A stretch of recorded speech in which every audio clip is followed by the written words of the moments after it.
अस्सलामुअलैकुम, सुबह खैर। कैसे हैं आप सब लोग? ठीक ठाक हैं, मज़े में हैं? अच्छा जनाब, आज की सुबह का आगाज़, आपकी जो सुबह है उसका आगाज़ कैसे हुआ है? लेकिन मेरी सुबह का आगाज़ जो है वो ज़बरदस्त जो है वो चाय के साथ हुआ है।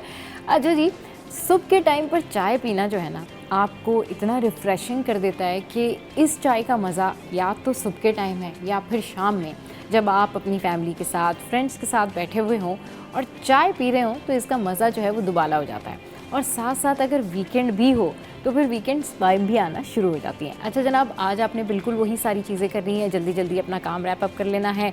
जिन लोगों की छुट्टी जल्दी हो जाती है वो अपने घरों पर जल्दी जल्दी जाएं और अपने जो मंडे का काम है वो निपटा लें, ताकि वो अपना वीकेंड जो है वो बहुत ज़बरदस्त तरीके से सेलिब्रेट कर सकें। वीकेंड पे वो सारे वो पेंडिंग काम कर सकें जो कि वो नहीं कर पाते हैं। अच्छा, अब कुछ हम बात कर लेते हैं, क्योंकि ये जो महीना, ये जो मंथ है, ये अगस्त का मंथ है और आपको पता है कि जैसे ही अगस्त शुरू होता है तो एक इस तरह की वाइब्स शुरू हो जाती हैं, इस तरह की फीलिंग्स शुरू हो जाती हैं कि एक ख़ुद ब खुद एक माहौल होता है जिसके अंदर आप रह रहे होते हैं अपने वतन में, अपने मुल्क में, और आपको पता होता है कि ये जो महीना है, ये महीना आज़ादी का महीना है। ये अब जो दिन आने वाला है, ये जो 14 अगस्त आने वाली है, ये वो दिन होगा जिस दिन हम अपनी जश्न आज़ादी मनाएंगे और जोश खरोश से मनाएंगे। लेकिन अब ये जो अगस्त है ना, ये जो 1 अगस्त से अब ये जो पूरा ओवरऑल 14 डेज़ होंगे, ये डेफ़िनेटली हर शख्स जो है वो अपने घर में कुछ ना कुछ स्पेशल कर रहा है और सबके अपने अपने प्लान्स हैं। और अभी जैसे जैसे टाइम गुजरेगा तो आप देखेंगे कि सड़कें, गली महल्ले, ये सब सजना शुरू हो जाएंगे। और ये सब इस वजह से है कि आप जानते हैं कि जो कुछ भी हुआ इंडिया पाकिस्तान के दरमियान, और बहुत अरसे से इंडिया जिस तरीके से हमें धमकियां लगा रहा था, जिस तरीके से इंडिया पूरी दुनिया में पाकिस्तान को आइसोलेट करने की कोशिश कर रहा था, वहीं पाकिस्तान ने एक करारा जवाब दिया और पूरी दुनिया में इंडिया को मुंह दिखाने की जो है ना वो कोई जगह ही नहीं छुप रही, कि मुंह दिखाने की कोई जगह ही नहीं है कि जहाँ पे जाके वो अपनी मुंह छुपा लें। फेस सेविंग के लिए उनको कुछ नहीं मिल रहा। इनफैक्ट उनके अपने लोग जो हैं वो भी उनको अब नहीं छोड़ रहे हैं। तो जितनी खुशी मनाई जाए उतनी कम है, जितने जश्न का इजहार किया जाए उतना कम है। मुल्क से मोहब्बत करें, मुल्क से प्यार करें। और ये जो जश्न आज़ादी है, इसको जिस तरीके से आप सेलिब्रेट कर रहे हैं, आपके क्या क्या प्लान्स हैं, ये ज़रूर आप हमारे साथ में शेयर करें और बताएं कि आपके क्या क्या प्लान्स हैं और आप किस तरीके से जो है ये सेलिब्रेट करने जा रहे हैं और क्या क्या आप लोगों ने जो है वो तैयारियाँ कर ली हैं। अच्छा जी, आगे बढ़ते हैं और अभी कुछ बात करते हैं और आपको बताते हैं कि मुल्क के मुख्तलिफ़ इलाकों में जो है वो ज़लज़ले के झटके महसूस किए गए। अवाम में खौफ व हिरास फैल गया। लोग कलमा तैयबा का विर्द करते हुए घरों से बाहर निकल आए। और इससे पहले भी, इससे कबल भी जो है हमने देखा था कि मुल्क के मुख्तलिफ़ इलाकों में ज़लज़ले के झटके महसूस हुए थे, ख़ासकर कराची में जो है बहुत ज़्यादा हुए थे। अच्छा, ज़लज़ला पैमा मरकज़ के मुताबिक रेक्टर स्केल पर ज़लज़ले की जो शिद्दत है वो 5.4 रिकॉर्ड की गई है, जबकि इसकी गहराई 122 किलोमीटर और मरकज़ को हिंदुकश था। ज़लज़ले का मरकज़ बाजोर से 102 किलोमीटर दूर रिकॉर्ड किया गया था। अच्छा, ज़लज़ले के जो झटके थे वो लाहौर, रावलपिंडी, इस्लामाबाद, पेशावर, हरीपुर, एबटाबाद, चारसदा, स्वात, मंगोरा और हज़ारा डिवीज़न, गिलगित बल्तिस्तान के मुख्तलिफ़ इलाकों और आज़ाद कश्मीर के इलाकों जो है वो चनारी और दीगर इलाकों में महसूस किए गए थे। तो ये तो जनाब ये ख़बर है जो कि मैंने आपके साथ में शेयर की ज़लज़ले के झटकों से रिलेटेड। अच्छा, अब कुछ बात कर लेते हैं कम शुगर के हामिल जो है ना अफराद के लिए 8 फल ऐसे कौन से हैं जो कि शुगर के मरीज़ जो है वो खा सकते हैं। शुगर के हवाले से हम बहुत ज़्यादा बात कर चुके हैं, शुगर की बहुत सारी जो है वो चीज़ें हम डिस्कस कर चुके हैं। तो अब ये कौन से 8 फल हैं जो कि शुगर के मरीज़ खा सकते हैं, ये इससे पहले भी आपको याद होगा तो मैंने आपको बताया था कि ये जो है ब्लैकबेरी है, इसके अलावा ये कीवी है एंड अनानास है, और उसके अलावा जो है वो तरबूज है जो कि आप खा सकते हैं। अच्छा, कम शुगर के हामिल 8 फल जिनमें ये कम जो है ना वो शुगर होती है, लो शुगर होती है। अच्छा, अब क्या है कि खुशकिस्मती से कुछ फल ऐसे भी हैं जो न सिर्फ जायकेदार होते हैं बल्कि शुगर में भी कम होते हैं और ज़ियाबतीज़ के मरीज़ एतदाल के साथ उनसे लुत्फ़अंदोज़ हो सकते हैं। अच्छा, लेकिन इसमें ये देखने की ज़रूरत है कि जिन लोगों को सीवियर शुगर है वो ये फल ना खाएं, लेकिन जो अपनी शुगर जो है, जिनकी शुगर बैलेंस रहती है, जो बैलेंस डाइट खाते हैं, हर वक्त अपनी शुगर चेक करते रहते हैं, शुगर लेवल जो है वो चेक करते रहते हैं, वो ये कर सकते हैं कि ये ब्लैकबेरी खा लें। इसके अलावा कीवी और फिर आड़ू है, अनानास है और फिर ये तरबूज है जो कि आप खा सकते हैं। अच्छा जी, आगे बढ़ते हैं और अब कुछ बात कर लेते हैं कि पैदाइश के वक्त जो है वो हज़ारों बच्चों में ख़तरनाक वायरस की मौजूदगी और फिर जनूबी खैबर पख्तूनख्वा से पोलियो का जो एक केस है वो भी रिपोर्ट हुआ है और महकमा जेल सिंध में भर्तियों का जो है इस हवाले से ऐलान किया गया है। तो ये कुछ खबरें हैं और ये मैं आपके साथ में शेयर करती हूँ। और ये है जी कि पैदाइश के वक्त हज़ारों बच्चों में ख़तरनाक वायरस की मौजूदगी का जो है वो इंकशाफ हुआ है। अच्छा जी, ये जो बच्चों में वायरस की मौजूदगी का इंकशाफ हुआ है, ये जिस तरह से रिसर्च हर साल चेंज होती है, हर साल जो है न्यू बॉर्न्स के हवाले से जो रिसर्च आ रही होती है वो हम आपके साथ में शेयर कर रहे होते हैं। तो जी हर साल हज़ारों बच्चे ऐसे वायरस के साथ पैदा होते हैं जिनमें हेपेटाइटिस सी होता है और वो उनका सबब बन जाता है। और बच्चों की जो बड़ी तादाद है वो 5 बरस की उम्र तक इस इन्फेक्शन से मुतासर रह सकते हैं। हर साल तकरीबन 74,000 बच्चे हेपेटाइटिस सी का सबब बनने वाले वायरस के साथ पैदा होते हैं और इनमें 23,000 से ज़्यादा में 5 बरस की उम्र तक ये इन्फेक्शन हो सकता है। ये वायरस दौरान हमल या बच्चे की पैदाइश के वक्त माँ से बच्चे में मुंतकिल हो सकता है। अच्छा जी, लेकिन मुतादिद ख़वातीन खुद के मुतासर होने से मुतालिक लाइल्म होती हैं। खुद माँ के अंदर भी जो है ये हेपेटाइटिस होता है और ये हिडन होता है और इसका टेस्ट ना करवाया जाए तो ये पता नहीं चल पाता। अच्छा, इसके अलावा ये भी एक है कि वायरस का टेस्ट ना होने का जो सबसे ज़्यादा वजह है वो बनता है जिसका बहुत से जो है वो केसेस में इलाज किया जा सकता है। अगर आप बर वक्त अपने जो टेस्ट हैं वो करवा लें तो इसका इलाज जो है वो बर वक्त मुमकिन है। अच्छा जी, अब आपको बताते हैं कि पोलियो जो ये एक इस तरह का वायरस है, इसका एक केस रिपोर्ट हुआ है और ये केस रिपोर्ट हुआ है खैबर पख्तूनख्वा से। जुनूबी खैबर पख्तूनख्वा से पोलियो का एक केस रिपोर्ट हुआ है। ज़िले टांग जुनूबी खैबर पख्तूनख्वा से पोलियो का नया केस। कौमी इदारा सेहत की पोलियो लेबॉर्ट्री के मुताबिक ये केस 10 माह के बच्चे में रिपोर्ट हुआ है, जिसके बाद रवा साल मुल्क भर में पोलियो केसेस की मजमूई तादाद जो है वो 18 हो गई है। नेशनल EOC का कहना है कि वैक्सीन से महरूम हर बच्चा पोलियो वायरस के निशाने पर है और पोलियो से बचाव का वाहिद मौसर हल बार बार पोलियो वैक्सीन देना है। अच्छा, इसके अलावा जो है नेशनल ECO ने मज़ीद बताया कि पोलियो के ख़ात्मे के लिए जुनूबी खैबर पख्तूनख्वा पर खुसूसी तवज्जो मरकूज़ है और यही वजह है कि जुनूबी खैबर पख्तूनख्वा के लिए नया एक्शन प्लान जो है वो किया जा रहा है। अच्छा जी, आगे बढ़ते हैं और अभी आपको बताते हैं कि जो महकमा जेल सिंध में 6,000 अफसरान एहलकार जो है वो भर्ती करने का फ़ैसला कर लिया गया है। अच्छा जी, अब ये खबर कुछ इसी तरीके से है कि महकमा जेल के मुताबिक इस वक्त सिंध के जेलों में 25,500 से ज़ायद कैदी मौजूद होने के बाइस भर्तियों का जो फ़ैसला है वो किया गया है। कानून के मुताबिक 13,000 कैदियों पर 4,000 नफरी मुकर्रर की जाती है। अच्छा जी, इसके अलावा जो कमांड एंड कंट्रोल रूम है वो कायम करने का भी फ़ैसला कर लिया गया है। कैदियों की जो बॉडी सर्च है उसके लिए भी स्कैनर्स वहाँ पर लगाए गए हैं। इस किस्म की सिक्योरिटी की जाएगी, कैदियों की चेकिंग की जाएगी, जो उनके अटेंडेंट आते हैं, विजिटर्स आते हैं, उनकी जो मुलाकाती होते हैं उनके लिए भी जो है वो मुकम्मल अब सहूलियात दी जाएंगी। इसके अलावा AC हॉल जो है वो वहाँ पर कायम करने का फ़ैसला किया गया है। महकमा जेल्स में ट्रांसपोर्ट के बहरान को ख़त्म करने के लिए 80 पुलिस मोबाइल्स और 40 एम्बुलेंसेस ख़रीदने का भी अब फैसला किया गया है। ये जेल रिफॉर्म्स हैं, बेसिकली जेल में जो जो सहूलतें नहीं हैं वो तमाम तर सहूलतें जो हैं वो दी जाएंगी। अच्छा जी, अभी आगे बढ़ते हैं और आपके साथ में शेयर करते हैं एक और ख़बर। और ख़बर जो है वो कुछ इस तरीके से है, इट्स अबाउट मौसम। अच्छा, जो मौसम की सूरत हाल है वो ये है जनाब कि मौसम जो है शहर कायद का वो है सुहाना। और इस सुहाने मौसम में जो है जितने भी लोग हैं, स्पेशली सैटरडे वाले दिन, उनकी कोशिश ये होती है कि बारिश हो जाए तो बड़ी अच्छी बात है, वो घरों में रहें, एंजॉय करें और फिर शाम को जाके डिनर करें। तो जी शहर कायद का जो मौसम है वो कुछ इस तरह से है कि शहर कायद में बादलों के डेरे हैं, मतलब जो है वो मुकम्मल तौर पर अबर आलूद है। शहर कायद में आज बूंदाबांदी का भी इम्कान है। शहर कायद का ज़्यादा से ज़्यादा दर्जा हरारत जो है वो 21 से 33 सेंटीग्रेड है। अच्छा जी, अब आगे बढ़ते हैं और अब हम शेयर करते हैं कि आज दिन भर जो मौसम है वो कैसा रहेगा। 10 बजे मौसम कैसा रहेगा, 11 बजे जो मौसम है वो कैसा रहेगा, तो ये आपके साथ में हम शेयर कर लेते हैं। और शहर कायद का जो मौसम है वो रहेगा 30 सेंटीग्रेड 10 बजे। इसके अलावा 11 बजे जो है वो 30 सेंटीग्रेड रहेगा, 12 बजे जो है वो 31 सेंटीग्रेड रहेगा और फिर उसके बाद 1 बजे जो है वो 31 सेंटीग्रेड रहेगा। अब आगे बढ़ते हैं और आपके साथ में करेंसी रेट्स जो हैं वो शेयर कर लेते हैं। और करेंसी की जो रेट्स हैं वो क्या हैं, हेयर वी गो नाउ कि करेंसी रेट्स जो है वो क्या हैं। ऑस्ट्रेलियन डॉलर जो है उसकी स्टैटिक प्राइस क्या है और कैनेडियन डॉलर जो है उसकी स्टैटिक प्राइस क्या है।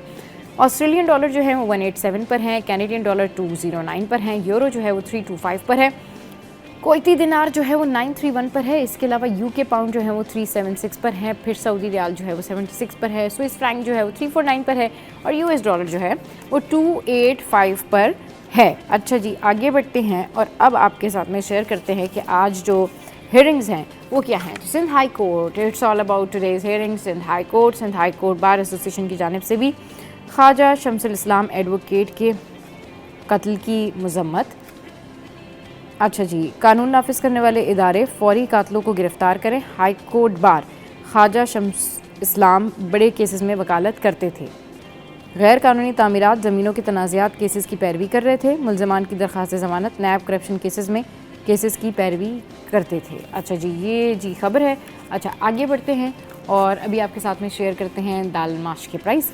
जो दाल माश के प्राइस हैं वो क्या हैं जी, वो हैं 405।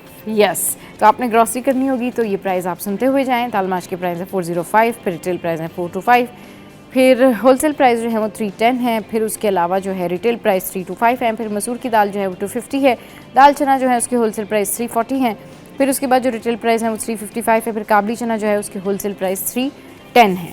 अच्छा जनाब, आगे बढ़ते हैं और आपके साथ में सोने की जो कीमतें हैं वो शेयर करते हैं कि सोने की कीमतें कहाँ पहुँच गई हैं। तो सोने की जो कीमत में है वो मामूली कमी हुई है। चलिए जी, अच्छी बात है ये।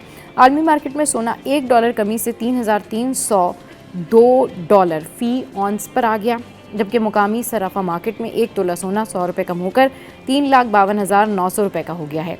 10 ग्राम सोना ₹86 कमी से 3,02,555 पर आ गया, जबकि 1 तोला चांदी 3,900 रुपये पर बरकरार है।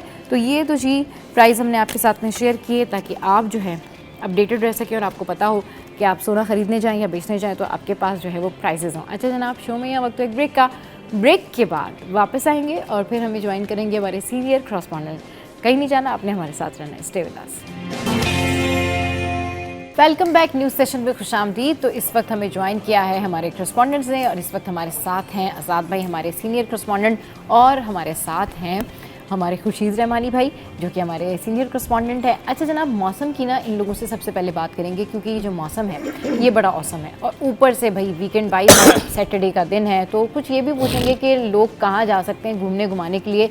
और अभी जो मौसम जिस तरीके से है तो ये मौसम अभी तो बड़ा ज़बरदस्त है, लेकिन सितंबर में यूजुअली बहुत ज़्यादा गर्मी हो जाती है और कराची के लोग स्पेशली, एक तो अगस्त है, खुशी भी डबल है, दूसरा मौसम बड़ा अच्छा है, और तीसरा कहाँ कहाँ घूमने जा सकते हैं। थोड़ी सी आज़ाद भाई से पूछते हैं। आज़ाद भाई, अस्सलाम वालेकुम, वेलकम टू द शो। कैसे हैं आप? ठीक ठाक हैं? अल्हम्दुलिल्लाह, आपकी दुआ, आप ठीक हैं? सब बिल्कुल ठीक ठाक। आज़ाद भाई, एक तो मौसम बड़ा ज़बरदस्त है, ऊपर से सैटरडे वीकेंड वाइब्स हैं। अच्छा, कराची के अवाम के लिए हम हमेशा हर सैटरडे को जो है वो अपने करस्पॉन्डेंट से पूछते हैं कि भैया आप सजेस्ट करें, आप लोगों को बताएं कि कौन सी ऐसी जगह है जहाँ पर कराची के अवाम जो है वो घूमने जा सकते हैं। अगस्त, फिर इतना ज़बरदस्त मौसम, खुशी डबल, और उसके बाद फिर आप घूमने फिरने के लिए कहाँ जा सकते हैं? बिल्कुल, मौसम तो अच्छा है, लेकिन हाँ। शिकवा ये है कि महकमा मौसमियात की जो दावत है, कराची में बारिशें होने वाली है, सिंध के मुख्तलिफ इलाकों में बारिशें होने वाली, लेकिन वो दावे पता नहीं कहाँ चले गए। बारिशें दावे पता नहीं कहाँ चले गए, बिल्कुल सही कह रहे हैं। मौसमियात का जो कैलेंडर बना हुआ है, उसमें जो जहाँ सर्च कर देख के थे यहाँ पर मौसमी हालात ये है, तो वहाँ पेंसिल तक निशान तो लग गए लेकिन बारिशें नहीं हुई। लेकिन खासतौर देखा जाए इस वक्त जो मौसम है, अल्लाह पाक ने जो हमें एक नेमत बख्शी है, उस लिहाज से देखा जाए तो कराची में बहुत सारी ऐसी चीज़ें हैं, मुकामात हैं जो हम तफरीह सयाह के तौर पर इस्तेमाल कर सकते हैं।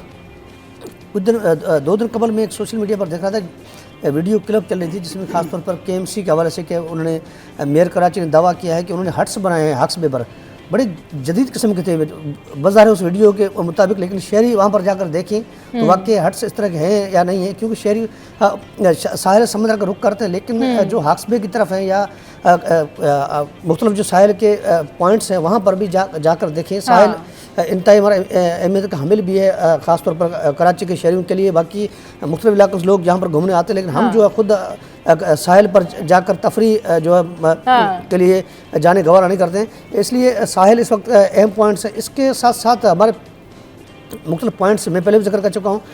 किंजर झील हम एहतियात बरतें, जहाँ पर तफरी के मुकामात पर जाएँ हम कोशिश करें वहाँ पर एहतियात बरतें। देखिए अभी सोशल मीडिया पर या मीडिया पर कुछ जो नारायण कागान की वीडियो वायरल हो रही है, बसें कल्टी हो रही है, कारें कल्टी हो रही है, पानी के अंदर जो है बसें चल रही है, जो है कारें कल्टी हो रही है, लेकिन एहतियात तमाम जरूरी है। जब आपको पता है कि वहाँ पर हम जब गलत हरकत जो अमल करेंगे तो उसका नतीजा गलत निकलेगा, इसलिए बेहतर ये है कि हम जहाँ पर भी सियाती मराकज़ पर जाएँ तो एहतियात बरतना तमाम ज़रूरी है। एहतियात बरतना जो है वो बड़ा ज़रूरी है। अच्छा चलिए जी, नारायण और कागान इन सब जगहों पर जाने के लिए तो डेफिनेटली ये जगहें बड़ी खूबसूरत हैं, बहुत खूबसूरत जगह हैं, लेकिन इन सब जगहों पर जाने के लिए ना जब आपको कहा जाए तो आप चले जाएं, क्योंकि वहाँ पर आपको पता है कि जो सिचुएशन है लैंडस्लाइडिंग के दिनों में आप ना जाएं। बाकी खूबसूरत मनाजिर हम आपको हमारी स्क्रीन पे दिखा रहे हैं कि क्या ज़बरदस्त पाकिस्तान है हमारा।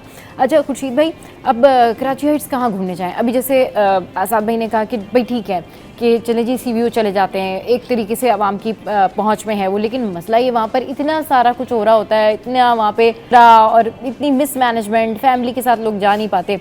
जल्दी से सजेस्ट करें कि what do you think about that, कि इतने अच्छे मौसम में कहाँ घूमने जाया जा सकता है? इतना बिस्मिल्लाहिर्रहमानिर्रहीम, एक तो कराची का मौसम बहुत सुहाना है। हाँ। और इसमें सबसे पहले तो आप ये करेंगे सुबह सुबह उठ के वॉक करें। हाँ। और गर्मा गर्म जलेबी बनवाएं। हाँ।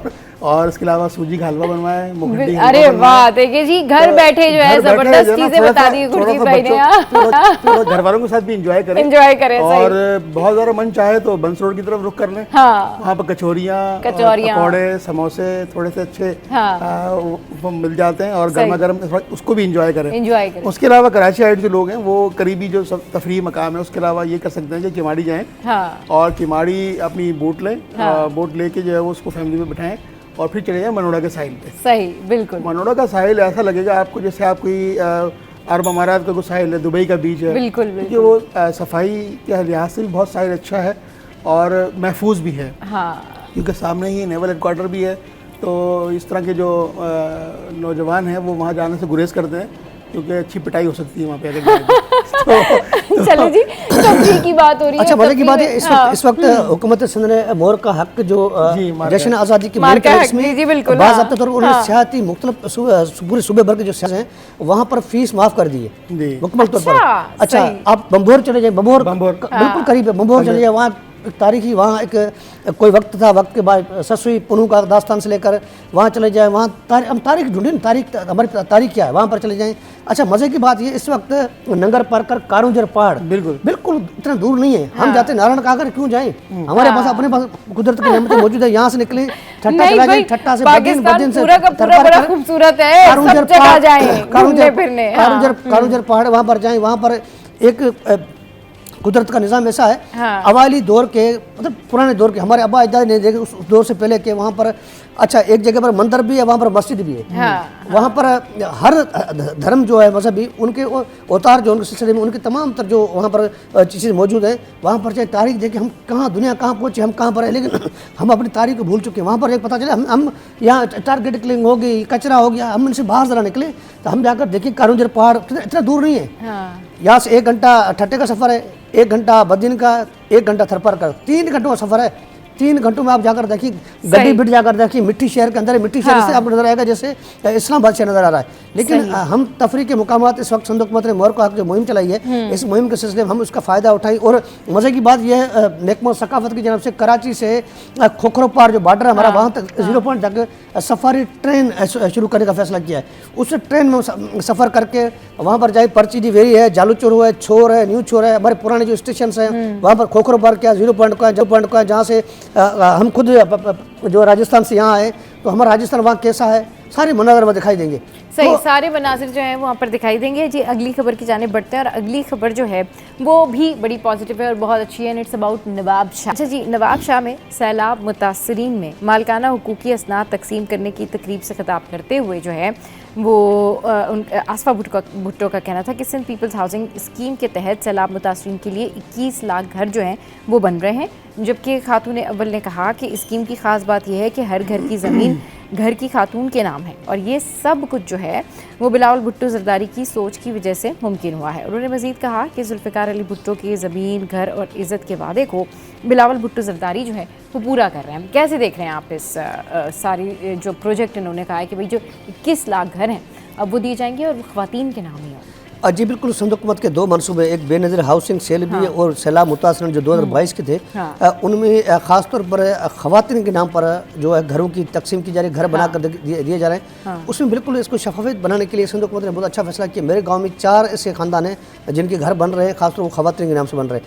लेकिन उनमें ये है कि जो घर दिया जाएगा अलर्ट के खातून के नाम से अलर्ट होगा ताकि उसमें जो प्रॉपर्टी जो मामला होते हैं घरों में वो ना हो, वो दी यार। उसमें ख़ासतौर पर जो सिंध हुकूमत ने मुख्तलिफ NGOs के साथ मुआहदा किया है, गैर सरकारी तंजीमों के साथ, उनके साथ मुआहदा इस तरह किया है कि जब घर किस्त के तहत पैसे दिए जाएंगे, आपको इतने पैसे 80,000 रुपये दे दिए, आपने घर कितना बना दिया, वाकई चेक करेंगे, हाँ बाकी बिल्कुल उन्होंने 80,000 रुपये मालिक मकान को दिए हैं, 80,000 रुपये से इतना घर बना दिया है, नक्शा उनका है, लेकिन घर बनाएगा मालिक मकान खातून खुद बनवाएगी, उसी पैसों में जो सरकार पैसे पे करेगी।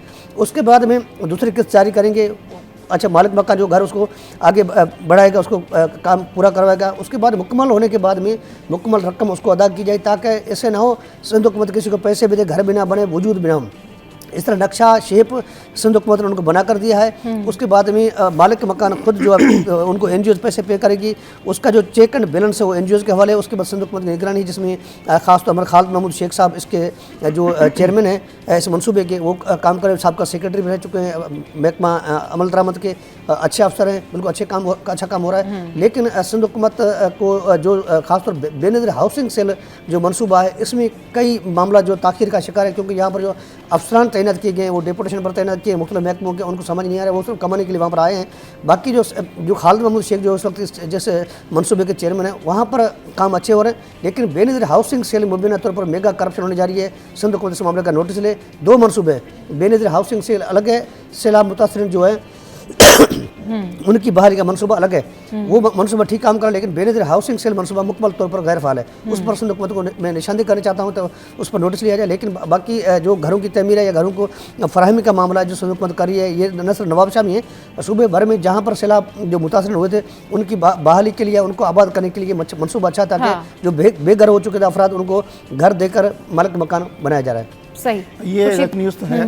इसके अलावा सिंध हुकूमत ने जो SRSO एक तंजीम है सरसों, उसके तहत भी जो सैलाब मुतासरीन है, बेनज़ीर हाउसिंग स्कीम अलग है, लेकिन जो सैलाब मुतासरीन के लिए 35,000 घर बनाकर जो है वो देने का आज़म किया है। इसके अलावा सिंध भर में वो उनका मकसद ये है कि जो गरीब ख़वातीन हैं उनको एम्पावर करना है, और जो माशी तौर पर कमज़ोर हैं उनको मुस्तहकम करना है। तो 15 लाख तक वो कर्ज़ दे रहे हैं, और उसमें से एक खातून की मैं मिसाल दूं, महनाज महर, इनकम प्रोग्राम महनाज महर नाम है उसका। अच्छा। तो सक्खर के करीब हाईवे पर उसने अपना एक छोटा सा होटल खोल लिया है, और वहाँ पर उसका शौहर, उसका बेटा वहाँ पर अच्छा अपना रोज़गार चला रहे हैं, और हर चीज़ फ्रेश है, होममेड है इनकी। तो एक वक्त उसका ये कहना है कि एक वक्त ये था कि मेरे पास 400 रुपये नहीं थे, मेरा एक बेटा इंतकाल कर गया था, डॉक्टर की फ़ीस नहीं थी मेरे पास। अच्छा। तो आज वो इस मकाम पर है कि उसने SRSO के तहत ही मैट्रिक किया है। मैट्रिक करने के बाद उसने अपना एक होटल खोल लिया है, और उस होटल से वो अच्छी आमदनी कमा रही है। देखिए, ये एम्पावर करने का, ख़वातीन को एम्पावर करने का एक बड़ा पॉजिटिव मंसूबा है, जिसको मैं पर्सनली ज़ाती तौर पर उसको तमाम लोगों को खराज तहसीन पेश करता हूँ कि उन्होंने ख़वातीन की फ़लाह बहबूद पर इतना अच्छा मंसूबा डिज़ाइन किया। और इसी तरह सिंध भर में ऐसी तमाम वो ख़वातीन जो मुफलिस हैं और गरीब हैं, वो नाख्वानदा नहीं है, तो उनको ख्वानदा करने का प्लान भी है उनका, और उनको मुआशी तौर पर स्टेबल करने का भी एक प्रोग्राम है। 35,000 घर जो है वो उन तमाम लोगों को देंगे जो सैलाब से मुतासरा हुए थे, उनको मालिकाना हुकूक पर देंगे। तो ये एक पॉजिटिव इनिशिएटिव तो है बिलाल भुट्टो जरदारी का, जिस तरह इन्होंने जिक्र किया कि उस जो हाउसिंग स्कीम है उसमें मुबैना तौर पर करप्शन हो सकती है, और हो सकती होगी, क्योंकि इन्होंने इसको बगौर जायज़ा लिया होगा।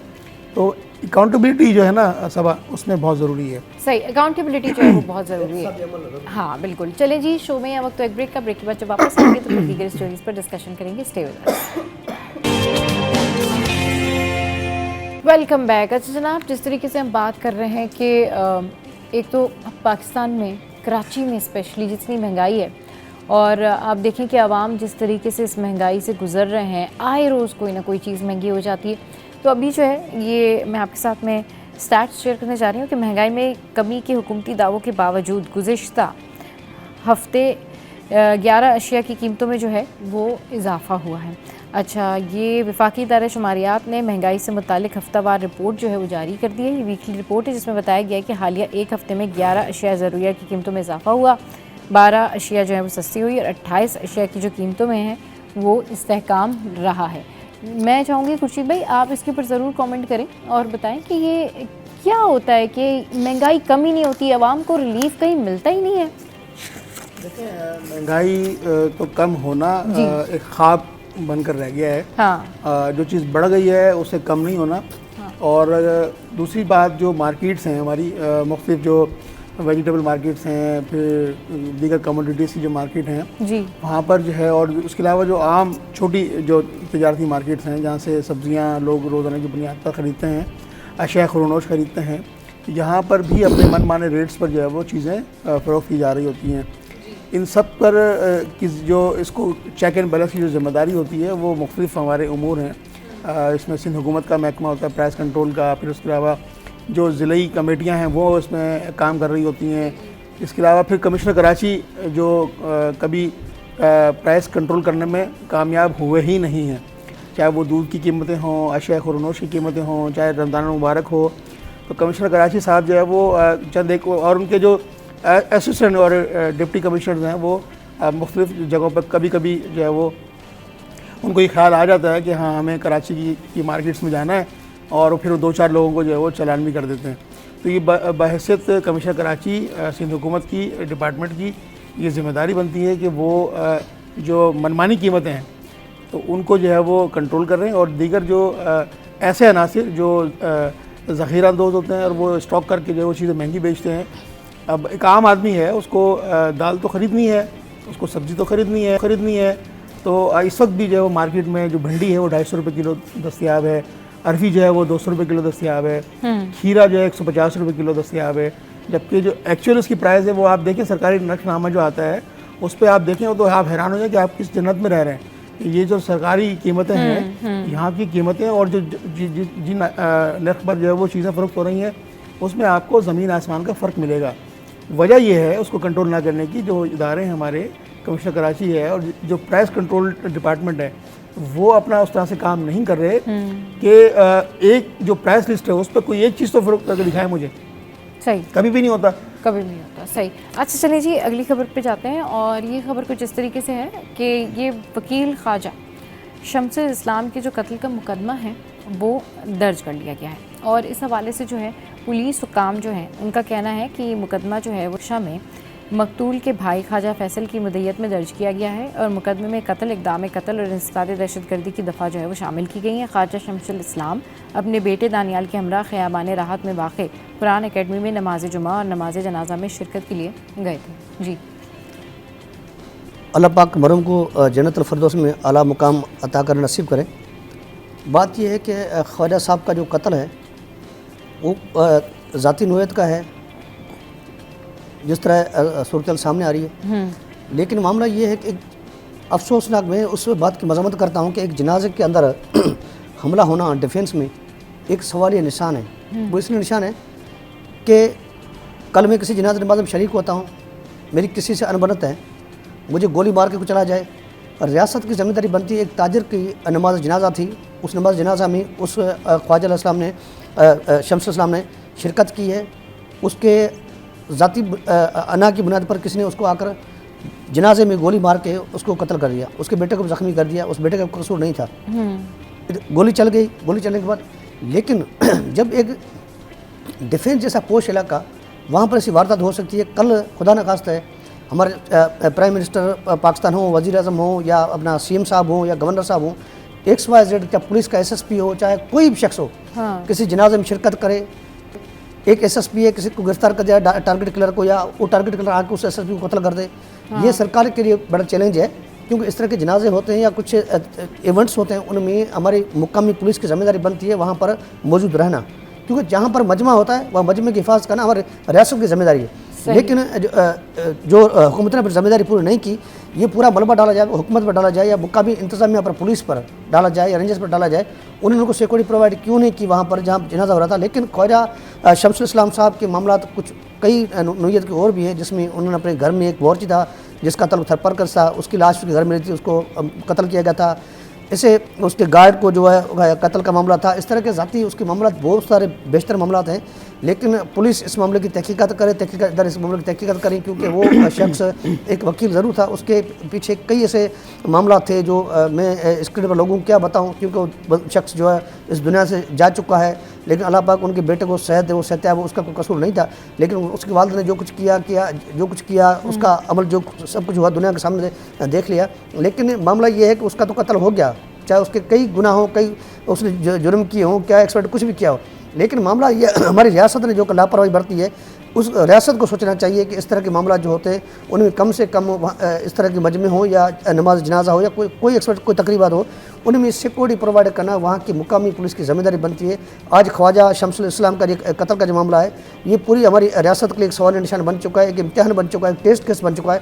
आइंदा इस तरह के वाक़यात को रोकने के लिए हुकूमत को जिम्मेदारी अदा करनी होगी। चाहे उसने गलत किया होगा तो उसका जो जिस कातिल है उसने अपने वालिद का कत्ल का जो मामला था उसमें इंसाफ के दरवाजे खटखटा कुछ करता, लेकिन इस्लाम साहब शम्स साहब ने उसमें भी कुछ रुकावटें डाली। क्या मामला कहीं कहानी कुछ और है, मैं उस तरह जाना नहीं चाहता, मुनासिब नहीं है, क्योंकि मामला ऐसा है। लेकिन जो वाक़या हुआ है उसके बाद जो रियासत ने ज़िम्मेदारी लापरवाही की है, उस रियासत को सोचना चाहिए। बिल्कुल ऐसी है। चलें, यहाँ वक्त है एक ब्रेक का, ब्रेक के बाद वापस आएंगे तो फिर दीगर स्टोरीज पर डिस्कशन करेंगे हमारे। Welcome back. और अब कुछ बात कर लेते हैं कि जुलाई में दहशतगर्द हमलों में मामूली जो है वो इजाफा हुआ, ये जो थिंक टैंक है उसके मुताबिक। अच्छा जी, think tank Pakistan institute for conflict and security studies की जानिब से जारी की गई ताज़ा तरीन माहाना सिक्योरिटी रिपोर्ट में बताया गया है कि जून में मुल्क भर में दहशतगर्दी के कुल 78 हमले किए गए, जिनके नतीजे में कम अज़ कम 100 अफराद की अमवात हुई, जिनमें 53 सिक्योरिटी एहलकार और 39 शहरी जो है वो शहीद हुए हैं। रिपोर्ट में कहा गया है कि इन हमलों में 189 अफराद ज़ख्मी हुए, जिनमें 126 सिक्योरिटी एहलकार और 63 शहरी जो हैं वो शामिल हैं। अच्छा जी, ये थिंक टैंक की रिपोर्ट है और जुलाई में दहशतगर्द हमलों में जो है मामूली इजाफा हुआ है। जी आज़ाद है। थिंक टैंक ने हम रिपोर्ट जारी तो कर दी है, लेकिन हमले क्यों हुए, किस तरह हुए, किसने करवाए, इनके पीछे कौन था, उनका तय्युन इस रिपोर्ट में नहीं है, मेरे ख्याल जो आपने इंट्रो में कहा है। जी जी। लेकिन मामला ये है कि हमारे पास दहशतगर्दी के वाक़यात होते हैं, अलर्ट जारी होते हैं। हाँ। क्या आज जो है गवर्नर हाउस को खतरा है, CM हाउस को खतरा है, संत सेक्रेटरी को खतरा है, KPO को खतरा है, उसको खतरा है। हाँ। अलर्ट जारी होते हैं, लेकिन हमारे पास प्लानिंग क्यों नहीं इस अलर्ट जारी होने से पहले जो हम इस मामला को रोकें, इनको रोकथाम के लिए क्या इक़दाम करें। हमारे जो बॉर्डरों की जो सूरत है, खासतौर पर सिंध बलोचिस्तान हो या जो भी एक्सपायर्ड बॉर्डर है, उनकी जो सूरत है उन पर हमें सिक्योरिटी के जो उमूर है उन पर नज़रसानी क्यों नहीं करते, उन पर क्यों नहीं सोचते हैं। अब एक मिसाल आपको दूँ, मेरी बीट है सिंध सेक्रेटरीट। सिंध सेक्रेटरीट सूबे भर का दारुल खिलाफा है। मैं बाहर से हट के कराची में आता हूँ, कराची की बात करें। हाँ, कराची में सूबे का दारुल खिलाफा है।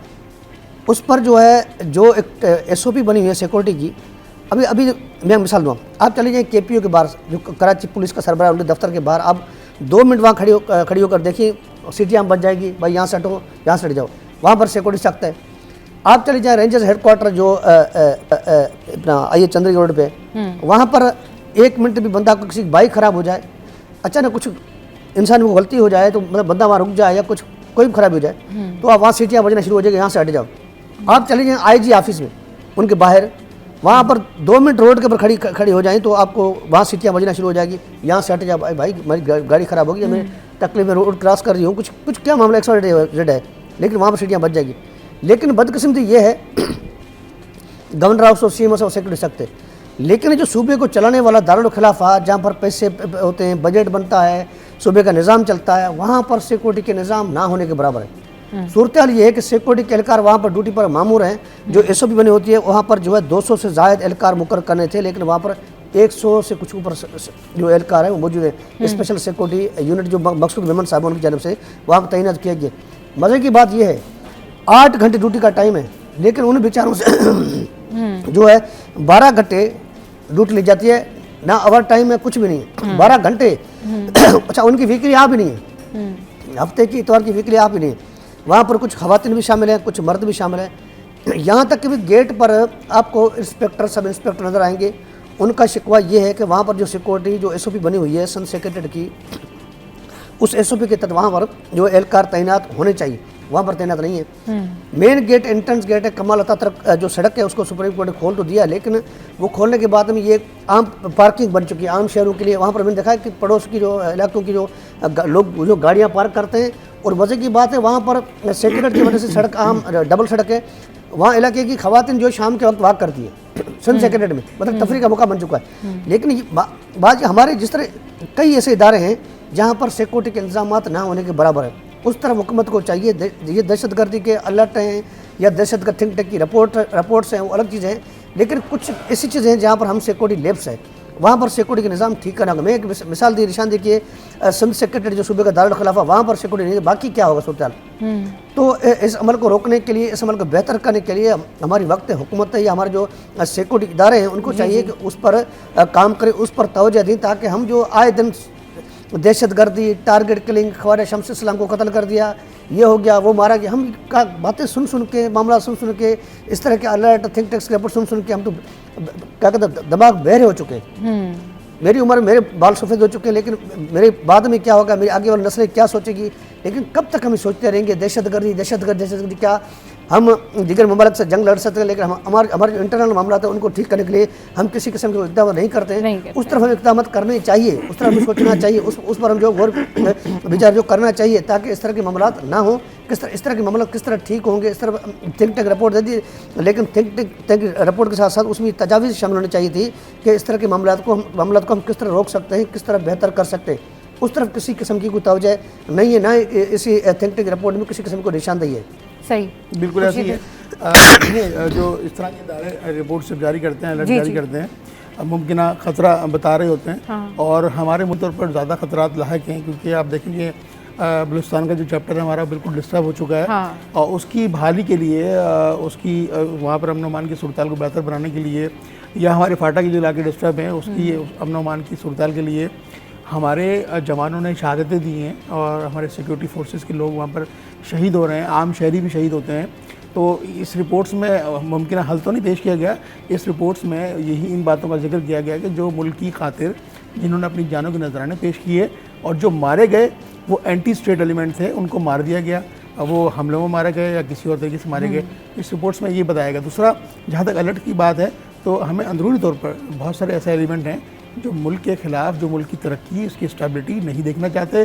कुछ सियासी जमातें भी ऐसी हैं, माजी की हुकूमत में भी इस तरह रहा है। 9 मई का वाक़या आपके सामने है, किस तरह से इदारों पर हमले हुए। इस तरह के वाक़यात की रोकथाम के लिए हमें मरबूत ठोस बुनियादों पर हिकमत अमली मुरतब करनी होगी, और मुरतब करने के लिए फिर वो जो दूरस्थ जो प्लानिंग है हमारी, जो लॉन्ग टर्म मनसूबे हैं, उनको तरतीब देना होगा। और उसकी आपने एक मिसाल देख ली कि जो 9 मई के वाक़े में मुलविस लोग थे, उनको रियासत और जो भी कानून के तहत जो सज़ाएँ हैं वो दी जा रही हैं, और इस तरह के लोगों को बेनकाब होना चाहिए जो मुल्क की रियासत की रीत को चैलेंज करते हैं। रियासत की रीत को किसी तौर पर भी चैलेंज नहीं होना चाहिए। और हमारे जो इदारे हैं, गवर्नर हाउस हो गया, दीगर जो इदारे हैं, और यहाँ पर जो सिक्योरिटी है वो मज़ीद सख्त की निगरानी की जानी चाहिए, क्योंकि हमारे गवर्नर हैं, वज़ीर आला हैं, और इस तरह की जो भी सेलिब्रिटीज़ हैं वो भी, या फिर हुकूमती एहलकार हैं, वो कभी कभार इस तरह के जनाज़ों में जाते हैं। गुज़िश्ता रोज़ जो बलूचिस्तान में वाक़या हुआ था कवाल वाला, उनके जनाजे में वज़ीर आला भी थे, गवर्नर सिंध भी थे, दीगर सियासी जमातों के रहनुमा भी थे। तो ऐसे जो जहाँ जम गफ़ीर जमा होता है, जहाँ पर अफराद की बहुत बड़ी तादाद मौजूद होती है, वहाँ पर सिक्योरिटी के मरबूत इंतज़ाम होने चाहिए। और दूसरा फिर मैं जिक्र करूँगा सेफ़ सिटी प्रोजेक्ट की। जो सेफ़ सिटी प्रोजेक्ट है उसकी जितनी जल्दी तकमील हो जाए वो ज़्यादा बेहतर है, क्योंकि सेफ़ सिटी प्रोजेक्ट से हम उन अनासर की आइडेंटिफिकेशन कर सकते हैं, उन गाड़ियों की आइडेंटिफिकेशन कर सकते हैं जो क्रिमिनल्स लोग हैं, और जो हमारा निज़ाम है उसको मज़ीद जो है वो इन्हांस की ज़रूरत है। नफरी की कमी भी है हमारे पास, नफरी को बढ़ाने की भी ज़रूरत है, और उसके लिए हुकूमत को रिक्रूटमेंट करनी चाहिए, ताकि जो हमारी पुलिस है, एहलकार हैं, हाँ वो रेंजर्स के एहलकार हैं, पुलिस के एहलकार हैं, उनकी नफरी को बढ़ाना चाहिए, और उनके इख्तियारात में भी बतदरीज इजाफा होना चाहिए। सही। चले जी, बहुत शुक्रिया महराज भाई, बहुत शुक्रिया आज़ाद भाई, आप हमारे शो पर आए। शो में यहाँ वक्त हुआ है हेडलाइंस ब्रेक का। हेडलाइंस ब्रेक के बाद जब वापस आएंगे तो फिर करेंगे ढेर सारी बातें, हमारे साथ रहिए। Welcome back. तो जनाब, अब हम कुछ बात करेंगे खाने पीने की, और खाने पीने के साथ साथ आज हम ये बात करेंगे कि बहुत सारी दफ़ा आपने ऐसे देखा होगा कि आप ऑनलाइन ऑर्डर करते हैं, शेफ़्स को कहते हैं कि जी हमें ये खाना है, हमें आप ये बना के भेज दीजिए, या मुख्तलिफ़ जगहों पर आप जब प्रोफेशनली किसी से कोई भी अपना ऑर्डर मंगाते हैं, कोई फूड डिलीवरी मंगाते हैं, तो वो बड़ी आसानी से 1 से 1.5 घंटे बाद आपके पास पहुंच जाती है। लेकिन ये जो शेफ़्स होते हैं, ये जो प्रोफेशनल लोग होते हैं, जो कुकिंग कर रहे होते हैं, जो आपकी ख्वाहिशात के मुताबिक आपको डिशेस भेज रहे होते हैं आपके घर पे, ये किस तरह से ऑनलाइन काम करते हैं, ये क्या प्रोसेस है सारा, और इसमें कितनी मेहनत लगती है, और किस तरह से जो आपकी विशेज़ होती हैं उसको एग्जीक्यूट किया जाता है। आप जब किसी को कहते हैं कि जी हमें आप एक प्लेट बिरयानी भेज दें, या एक बॉक्स जो है वो आप हमें चिकन दे दें, या आप हमें ब्रोस भेज दें, या पिज़्ज़ा भेज दें, या आप हमें कोई स्वीट डिश भेज दें, तो ये सारा किस तरीके से प्रोसेस होता है इस बारे में बात करेंगे। और जो होम शेफ़्स हैं वो किस तरीके से काम करती हैं, जो प्रोफेशनली कर रही होती हैं वो किस तरीके से काम करती है, तो इस पर बात करने के लिए हमारे साथ है जी हमारी शेफ़ किरण और अस्मत अली नकवी, जो कि माहिर तालीम भी हैं और एंटरप्रेन्योर भी हैं। अस्सलाम वालेकुम, वेलकम टू द शो। कैसे हैं आप लोग? ठीक ठाक हैं? अच्छा जी, चलें आज का शो थोड़ा सा डिफरेंट हो गया, क्योंकि आज के शो में जो है वो हम आपसे पूछेंगे कि आपका काम जो है वो कितना मेहनत तलब है, और किस तरह से आप लोग घर में जो है वो जल्दी जल्दी चीज़ें बनाते हैं, और कैसे पैकिंग करते हैं, हाइजीन के साथ सफाई का कितना ख्याल रखते हैं। किरण, आप ज़रा बताएं। अच्छा जी, आप सबसे पहले तो मैं कहूँगी कि थैंक यू कि ये टॉपिक बड़ा ही आपने ज़बरदस्त रेस किया है। तकरीबन 50-60% जो है ना लोग आजकल यही चाह रहे हैं कि घर से बैठ के काम किस तरह से शुरू किया जाए। तो मैं उनको गाइड करूँगी कि घर से बैठ के काम करना आसान है और इकोनॉमिकल पड़ता है। आपको जो है ना सबसे पहले अपने बारे में ये सोचना चाहिए कि जी अगर तो मैं सिर्फ फूड से रिलेटेड बात करूँगी कि आज फूड के टॉपिक पे ही हम बात कर रहे हैं कि फ़ूड का बिज़नेस जो ख़वातीन चाहती हैं कि वो शुरू करें, तो उनको चाहिए कि सबसे पहले अपने आप को ये एनालाइज़ करें कि हम कौन से फील्ड में हम महारत रखते हैं, क्योंकि खाने की जो है फील्ड काफ़ी बड़ी है। अब आप उसमें रेगुलर खाने भी आ जाते हैं जो हमारे होते हैं, बिरयानी, कोरमे, ज़रते। इसके अलावा बेकिंग का पार्ट होता है, फिर तीसरा पार्ट होता है फ्रोज़न फूड का। तो आपको ये देखना चाहिए कि आप कौन से पार्ट में अच्छा प्ले कर सकते हैं। हर इंसान जो है घर में बैठ के ख़वातीन चाहती हैं कि हम काम तो करें लेकिन उनको आता नहीं है। तो मैं उनसे ये कहूँगी कि बहुत ज़्यादा फैलावा ना डालें, अपना एक मेन कोर ढूंढें। जैसे मैंने काम जब शुरू किया था तो मैंने फ्रोज़न से शुरू किया था, और मैंने शामी कबाब जो है वो सेल करना शुरू किया था। मेरा जो पहला जो काम था वो मैंने 1000 रुपये से शुरू किया था। तो इसमें आपको बहुत ज़्यादा इन्वेस्टमेंट की ज़रूरत होती नहीं है। ठीक है, तो आप 1000, 2000 या 3000 जैसी आपकी अपनी सहूलत है, आप उससे शुरू कर सकते हैं। काम बहुत मेहनत तलब होता है। वंस अगर आप शुरू कर देते हैं तो उसमें आपको अपनी कंटिन्यूशन रखनी ज़रूरी होती है। ठीक है, तो आप ये एनालाइज़ करें कि आपने क्या आपने प्रोडक्ट उठानी है, और उसमें आपने आहिस्ते आहिस्ते आगे बढ़ना है इस फील्ड के अंदर। एकदम से क्या होता है कि हमारे यहाँ ये सोचा जाता है कि जी फलाना बंदा बहुत अच्छा काम कर रहा है, तो जी हम भी उसकी तरह ना। लेकिन किरण, इसमें एक्सपर्ट होना कितना ज़रूरी है? अब जैसे फ़र्ज़ करें आप माशाल्लाह से प्रोफेशनल शेफ़ हैं, ठीक है, आप जिस तरह से सब चीज़ों को बनाना जानती हैं, यानी आपको अगर कोई कहता है जी आप मुझे पिज़्ज़ा भेज दें तो आप वो बना के भेज देंगी, बिरयानी भेज दें, ये जो भी चीज़ें।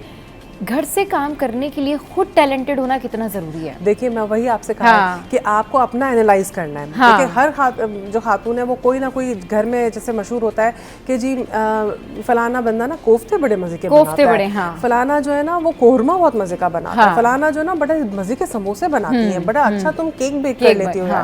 तो उसको खुद को ये मालूम होता है कि मुझे कौन सी फील्ड में मैं एक्सपर्ट हूँ, तो आप वही प्रोडक्ट उठाएं, वही प्रोडक्ट आप बनाएं। मैं वही कह रही हूँ कि आपको 10 चीज़ें लेने की ज़रूरत नहीं है, आप वो एक प्रोडक्ट से अपना काम शुरू करें। मैंने जैसा कहा, मैं कबाब हमेशा से बहुत अच्छे बनाया करती थी, तो फैमिली में पूरे डिस्ट्रीब्यूट होते थे। जब मैं जाती थी पूरी ख़ानदान में डिस्ट्रीब्यूट होते थे। तो उसमें मुझे किसी ने कहा कि जब मैं एक्चुअली कॉर्पोरेट वर्ल्ड से थी, जी। मैं जब इस फूड बिजनेस में आई तो मुझे कहा गया था कि तुम इस फील्ड में आओ, तुम बहुत अच्छा कर लोगी। सही। तो मुझे था कि भाई क्या करूं, फिर तुम कबाब तो अच्छे बनाती हो, कबाब सेल करो। अच्छा, कुछ नहीं पता था मुझे। मैं एक उसमें ऐड ऑन करूंगी कि आपको एक 1 पुश चाहिए होता है। उसके लिए मुझे मेरी एक बहुत अच्छी सी फ्रेंड है, आयशा वाजिद, एक होममेड फूड ग्रुप है, होममेड फूड सर्विसेज के नाम से। उन्होंने उसमें मुझे ऐड किया। उन्होंने कहा कि इस तरह से आप अपनी जो काम कर रही है ना उसको डिस्प्ले आपका करना ज़रूरी है। तो वहाँ पे मैं उस काम को डिस्प्ले करती थी। तो वहाँ से क्या होता है कि आपके पास बायर भी होते हैं, सेलर भी होते हैं उसके अंदर। तो सेलर जो है वो अपनी जो भी प्रोडक्ट है वहाँ पे सोशल मीडिया हैंडलिंग उसको आनी चाहिए। नंबर 1, आपको ये पता हो कि आपका प्रोडक्ट आप किस में अच्छे हो। दूसरा ये कि सोशल मीडिया हैंडलिंग में आपको फेसबुक, इंस्टाग्राम आपको थोड़ा यूज़ करना आना चाहिए।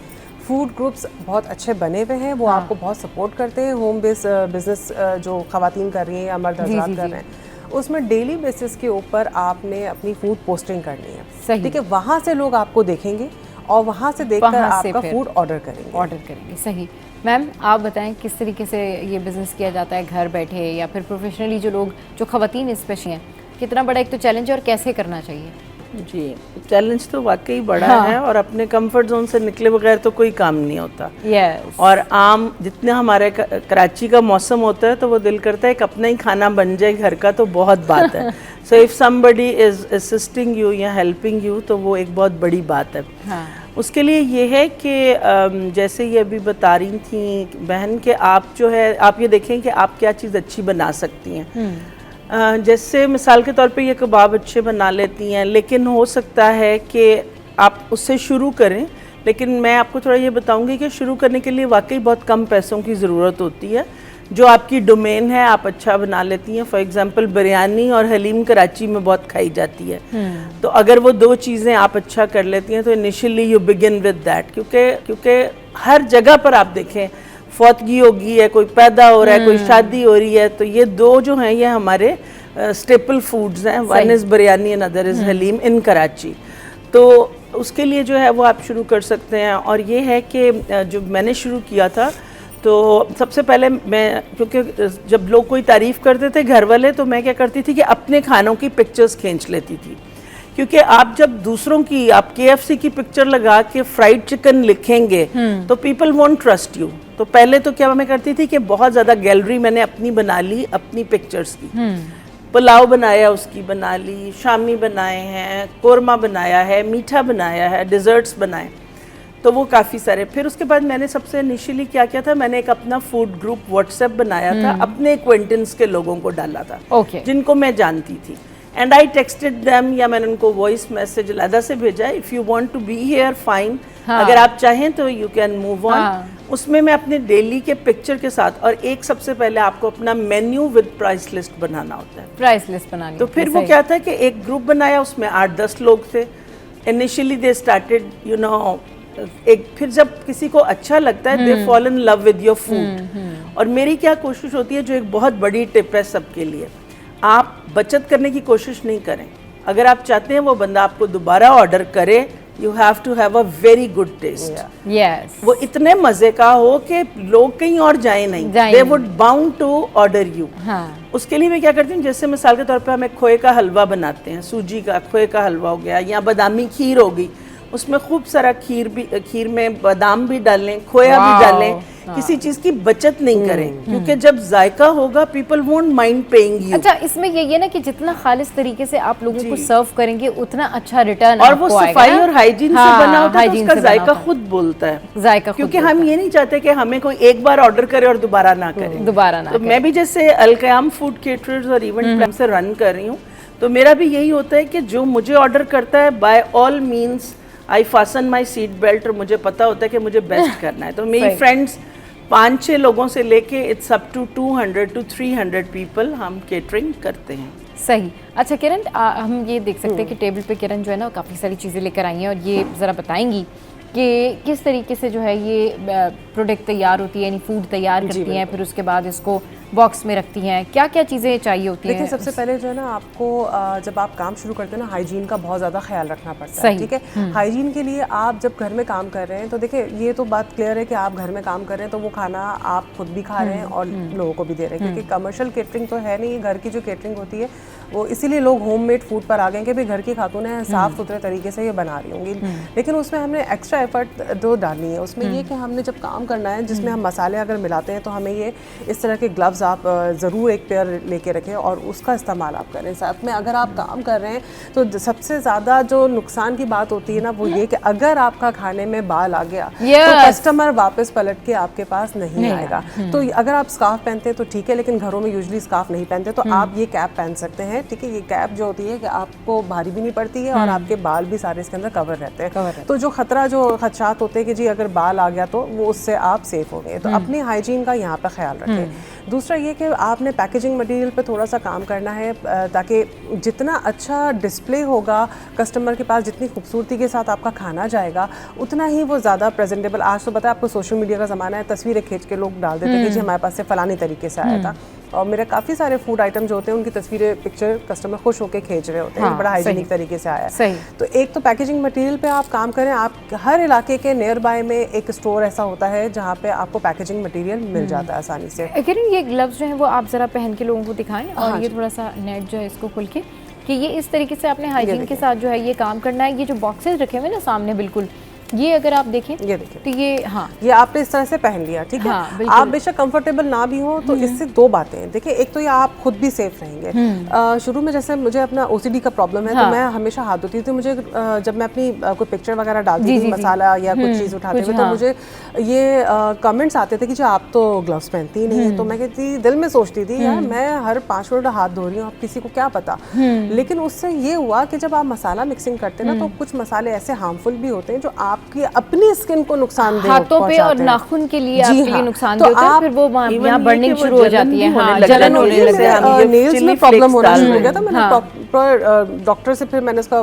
ट्रीटमेंट करवाया और फिर मैंने समझ लिया कि ये सिर्फ हाइजीन की बात नहीं है, आपकी अपनी भी इसमें सेफ्टी है। तो उस दिन से फिर मैंने ग्लव्स का प्रॉपर इस्तेमाल करना शुरू कर दिया। तो इसमें ये दोनों बातें हैं, ठीक है। इसके बाद अगर आप ये पैकेजिंग मटेरियल लेते हैं तो आपको हर टाइप की पैकेजिंग मटेरियल में आपको देखना चाहिए। अच्छा, मेरे पास ये देखिए ना, ये क्या है किरण? अच्छा, ये जो प्रोडक्ट है ना, ये देखिए, ये प्रोडक्ट हम एक मीठी टिकिया है, प्रोडक्ट है मेरी। अच्छा, ये मीठी टिकिया है। तो ये टिकिया हम कस्टमर को जब देते हैं तो ये डजन है। ये डजन हमने एक बॉक्स लिया, उसके अंदर डजन का हमने हिसाब रखा। 2 डजन होती है तो हम दूसरे बॉक्स में ले लेते हैं, लेकिन इसको प्रॉपर हमने इसके ऊपर क्लिंग वाप एक है, क्लिंग वाप को हमने पैक किया, ठीक है। क्लिंग वाप के साथ क्या होता है कि आपकी कोई एक्स्ट्रा अगर आपको शक व शुबा होता है कि आप राइडर से डिलीवरी करवा रहे हैं, वो ओपन ना कर लें, तो आप इससे भी और सेफ हो जाते हैं, ठीक है। इसके बाद आपने अपने जो ब्रांड के जो है ना, वो एक तो आपने नाम अच्छा सा डिजाइन कर लेना है, सोच लेना है, वही आपकी पहचान बनेगी।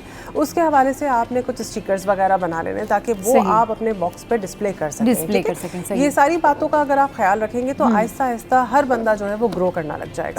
यहाँ पे जो फर्स्ट आप देख रहे हैं एक शॉपर सी पैकिंग, हाँ बिल्कुल, ये पैकिंग शॉपर, ये इसमें होता है कि हम कबाब पैक करती हूँ मैं। कबाब शुरू में तो समोसे और रोल भी मैं इसी में पैक करती थी, क्योंकि ना हमारे पास चिलर्स नहीं होते। तो पहले तो ये होता था कि कंपनी चिलर के थ्रू पहुँचा रही है, स्टोर से हम डायरेक्ट ले रहे हैं, घर आ रहे हैं। अब जो घर की जो खवातीन होती थी ना, जब इसमें बनाती थी तो क्या होता था कि वो चिपक जाता था। हम इस बॉक्सेस में रख के भेजते तो एक दूसरे के ऊपर चिपक जाता था। वो कहते थे कि चिपक रहा है, मसला हो रहा है। तो मैंने एक नई ट्रिक निकाली, इसके अंदर कबाब पैक करती थी तो मेरा एक भी कबाब एक दूसरे से स्टिक नहीं होता इसके अंदर। अच्छा, ये वाले बॉक्स में नहीं, जो आखिर में जो मैं पैकेट जो रखा हुआ है, सही इस पे ये एक भी 12 का पैकेट है ये, लेकिन एक भी 12 में से एक भी कबाब चिपकता नहीं एक दूसरे से। ये मैंने काफी लोगों को ट्रेन भी किया इसमें। अच्छा। दूसरे जो पैकिंग मटेरियल है उसमें आप जो छोटी आपको बॉक्स दिख रही है, इसमें सैलेड या कोई आप इस तरह का कोई भी चीज आप रख सकते हैं, ब्राउन प्याज मसाला जो होता है वो आप सेपरेटली, बहुत अच्छा सा डिस्प्ले भी जाएगा, सफाई भी रहेगा और ज्यादा महंगी चीजें होती भी नहीं है। जो फूड कॉस्टिंग आप करते हैं, अपना खाना देते हैं, वो सब कॉस्टिंग इसके अंदर आ जाती है। पैकेजिंग मटेरियल भी शामिल होता है इसके अंदर, पैकेजिंग ठीक है। तो ये इन सब बातों का ख्याल रखना बहुत ज़रूरी होता है। ये नहीं कि आपने खाना बना दिया और किसी भी शॉपर में डाल के दे दिया है, किसी भी आपने बॉक्स में डाल के दे दिया। आपको प्रॉपर एक इक्विपमेंट अपने हर तरह से रखने हैं। चले जी, शो में अब वक्त एक ब्रेक का, ब्रेक के बाद वापस आएंगे, फिर करेंगे ढेर सारी बातें इसी हवाले से कि किस तरीके से पैकिंग की जा सकती है और घर बैठे आप कैसे ये फूड बिजनेस कर सकते हैं।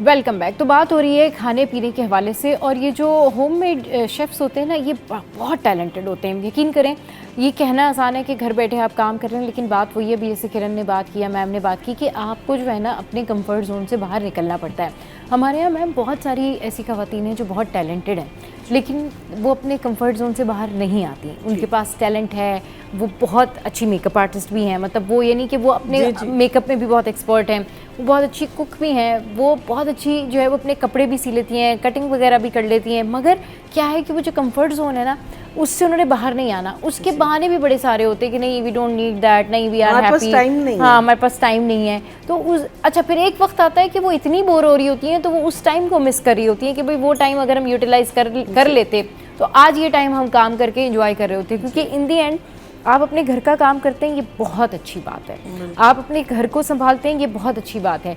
लेकिन जब आप अपने मी टाइम पे आते हैं ना, यानी जो आपका बिल्कुल आपका टाइम मुख्तस होता है, यानी आपके लिए होता है, उसमें आप कोई क्रिएटिव काम कर सकते हैं, उसमें आप कुछ ऐसा कर सकते हैं जो बाद में जाके आपको जो है वो फ़ायदेमंद हो।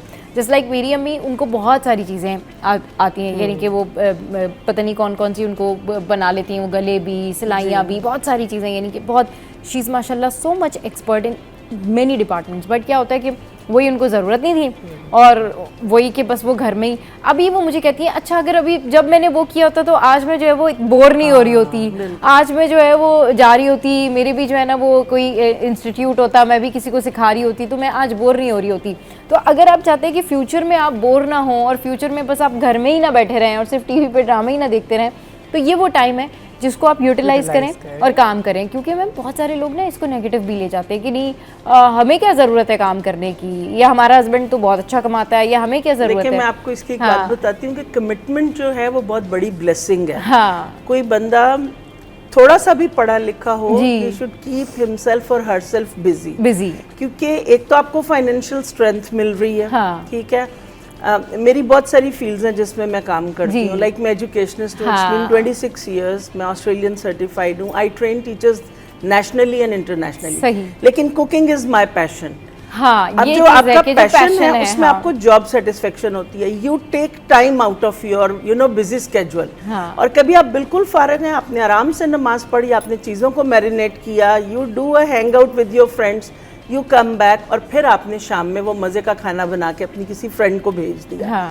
Things are not difficult at all. अभी भी मैं घर जाऊंगी तो 1 order is waiting for me, जिसको मैं हाफ डन कर रही हूँ, क्योंकि मेरे पास एक प्रॉपर किचन है, एक शेफ है, एक राइडर है, एक कुक है, तो वो बहुत से काम, कटी हुई सब्जियां और चीजें मिल जाती हैं, और कोई साथ साथ किचन को हेल्पिंग साफ कर रहा है, बर्तन धुल रहे हैं, तो आप एक आराम से उसमें कर सकते हैं। लेकिन जिसको 1 man शो के तौर पे करना है, वो भी इनकी वाली बात कि वो उतना ही काम लेगा जितने को वो कर सकता है। और जब आपको लगे कि आपका बिजनेस एक्सपैंड हो रहा है, फिर आप और लोगों को हायर कर सकते हैं। फिर आप देखते हैं कि आपको हलीम कहाँ की पसंद है, आपको कोरमा कहाँ का पसंद है, तो फिर आप उन लोगों से बात कर लेते हैं कि आपको 5 kg 10 kg चाहिए होगा, तो you would take help from them, या आप किसी शेफ को हायर कर लेते हैं, क्योंकि असल बात वही हाइजीन और क्लीनलीनेस की होती है। सही, बिल्कुल। और जो आप ये पैकिंग की बात कर रहे थे, इसमें जैसे मेरा DHA ग्रुप के नाम से है, तो ज्यादातर उसमें मेरी फ्रेंड्स हैं। अच्छा। अब जब उन्होंने कोई पार्टी थ्रो करनी है तो मैं उनको डिस्पोजेबल में नहीं देती, क्योंकि वो मेरी जानने वाली है। तो मैं अपने क्रिस्टल प्लेटर्स में, जैसे मीठा होता है, तो वो अगर आप इसमें देंगे तो वो जब कोई अपने बोल में निकालेगा तो वो खराब हो जाएंगे। हाँ, बिल्कुल। तो वो क्या होता है कि दे वुड रिटर्न मी, और वो इसको बहुत वैल्यू करते हैं, दैट आई फील कि दे शुड डू ये बहुत जबरदस्त बात की है, क्योंकि किरण आप देखिए ना कि इस तरह के बॉक्सेस हैं, अब इस तरह के बॉक्सेस में कोई भी चीज़ आती है तो उसे फिर बर्तनों में निकालने होते हैं। अब जाहिर सी बात है प्रेजेंटेशन भी बड़ा ज़रूरी है, आपकी जो क्रॉकरी होती है वो बड़ा मैटर करती है कि आपने टेबल को कैसे सर्व किया हुआ है। हमारे यहाँ तो भाई हमारी फैमिली में तो ये चीज़ बहुत मैटर करती है कि कितने बर्तन किस चीज़ के लिए निकाले हुए, मतलब बर्तनों की पूरी दुकान कह सकते हैं। हाँ, यकीन करें, बहुत बर्तन। उसकी रीज़न ये होती है कि नहीं चमचे कम नहीं हो जाए, कहीं जो है वो फोर्क कम नहीं हो जाए, अच्छा रायता इसमें निकलेगा, अच्छा जी बिरयानी की प्लेट जो है वो खूबसूरत होनी चाहिए, थोड़ी सी कर्व होना चाहिए उसमें, मतलब इतनी ट्रे बंदा परेशान हो जाए कि भाई इतनी क्यों ट्रे। लेकिन ये जब आपको समझ आती है, जब आप दावत किसी की करते हैं ना, तो आप कहते हैं ये भी कम पड़ रही थी क्रॉकरी, थोड़ी और होती तो अच्छा था भाई, ये तो दावत में ये भी चीज़ें कम पड़ गई हैं। और बहुत सारे लोग क्या करते हैं कि बाहर से भी क्रॉकरी बोरो करते हैं और वो बाहर की क्रॉकरी मंगवा के चीज़ें कर लेते हैं, बट समहाउ आप हर दफ़ा तो बाहर से नहीं मंगवाते, तो आपको घर में भी बहुत सारी चीज़ें चाहिए होती हैं। तो कितना ज़रूरी है प्रेजेंटेशन किरण? देखिए प्रेजेंटेशन, मैंने कहा पहले तो लोग आंखों से ही देखते हैं, और हम एक्चुअली हैं भी दिल्ली वाले। हाँ, तो अगर दिल्ली वालों में वाकई खाना अगर अच्छा नहीं लगा, अगर हमारी आंखों को खाना अच्छा नहीं लगा, तो अब वो चाहे जितना भी टेस्टी होगा तो वो अच्छा नहीं होगा, क्योंकि वो आंखों को अच्छा नहीं लगा। सही। तो प्रेजेंटेशन मैटर्स अ लॉट। अच्छा, अब हम भी इस फील्ड में ना, तो कुछ लोगों को कंसर्न होता है कि जी आप हमें अगर बॉक्सेस में भेजेंगी तो हम डिस्प्ले कैसे करेंगे। तो एक्चुअली अब क्या है कि ना कैटेगरी का भी बड़ा फ़र्क है ना। जैसे मैडम जो है वो डिफेंस साइड पे होती है, तो यहाँ पे डिस्प्ले मैटर्स अ लॉट। हम जो है पूरे कराची में कर रहे होते हैं, तो हम उसी तरह से फिर डील कर रहे होते हैं। कुछ लोग प्रेफर कर लेते हैं अपने खाने के लिए मंगवाते हैं ना किरण, जब हम लोग अपने खाने के लिए मंगवाते हैं ना, तो उसमें ये हम कहते हैं भाई पैक आ जाए, बस जल्दी से आ जाए, भूख लगी हुई है, जल्दी से ऑर्डर आए, बस खाएं। लेकिन जब आप पूरी पार्टी के लिए मंगवा रहे होते हैं तो डेफिनेटली फिर उसमें जिस तरह से मैम ने बताया ना, वो जरूरत पड़ती है। बहुत सारी चीजें ना इन्वेंट करी है, मैं कहती हूँ बहुत सारी चीजें ना हमें कस्टमर ही सिखा देता है, होम शेफ को। अब उसमें ये फॉर एग्जांपल एक मैं आपको मिसाल देती हूँ सिंगापुरियन राइस की। सिंगापुरियन राइस अगर आप देखें तो भाई होता है कि डब्बा आ गया, तैयार आ गया और हमने खा लिया वो सारा। लेकिन भाई मुझे सिंगापुरियन राइस दावत के लिए चाहिए, तो मैं तो सब चीज़ों की नहीं एक साथ में कर सकती नहीं हूँ, कर सकती, उसमें आप किस तरह से देंगे।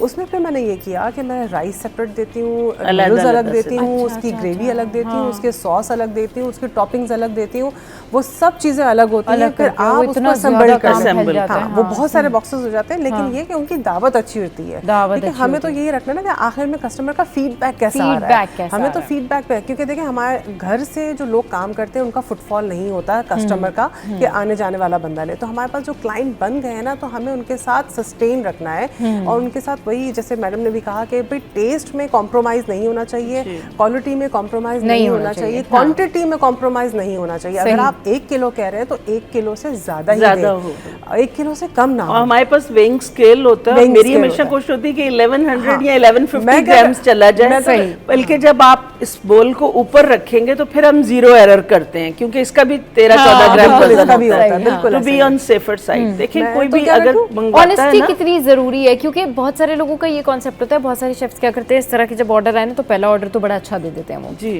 फिर दूसरे ऑर्डर में वो कहते हैं जी अब तो महंगाई बढ़ गई है, ये बढ़ गई वो बढ़ गई। ये ऑनेस्टी कितना जरूरी है टू बाउंड क्लाइंट, कि भाई बार-बार क्लाइंट आए तो आप अपनी मेन्यू लिस्ट में थोड़ा सा बढ़ा सकते हैं। आप बता दें कि जी मैं अब ये बताने की जरूरत नहीं, मिसाल के तौर पे you are giving something in 1000 rupees for half kg, सही आप चार्ज करिए, यू मेक इट 1200, ठीक है, पीपल वोंट माइंड इट। अगर जायका मजेदार है तो लोग आपसे, मेरे पास शायद पिछले इतने सालों में कोई 1-2 लोगों जिन्होंने कहा हो और मैंने उन्हें कह लिया, but there are few customers जो मुझे मंथली पे करते हैं, I keep on giving them because वो भी मेरी एक्वेंटेंस के लोग हैं और वो इसको बहुत वैल्यू करते हैं कि हमारा काम भी हो जाता है, हमारी कोई डिनर है या पार्टी है या लंच बॉक्सेस के लिए बच्चों की चीज़ें चाहिए, फ्रोजन आइटम्स चाहिए, I am not concerned about the money matters. मुझे लगता है कि मेरी फ्रेंड्स ही हैं, ये सब आ जाएगा वापस, लेट देम एंजॉय। मैं उनको बोलती हूँ तुम बस मुझे फीडबैक जल्दी दो because that is my marketing. तो उनके रिव्यूज जो है मैं अपने ग्रुप पे डालती हूँ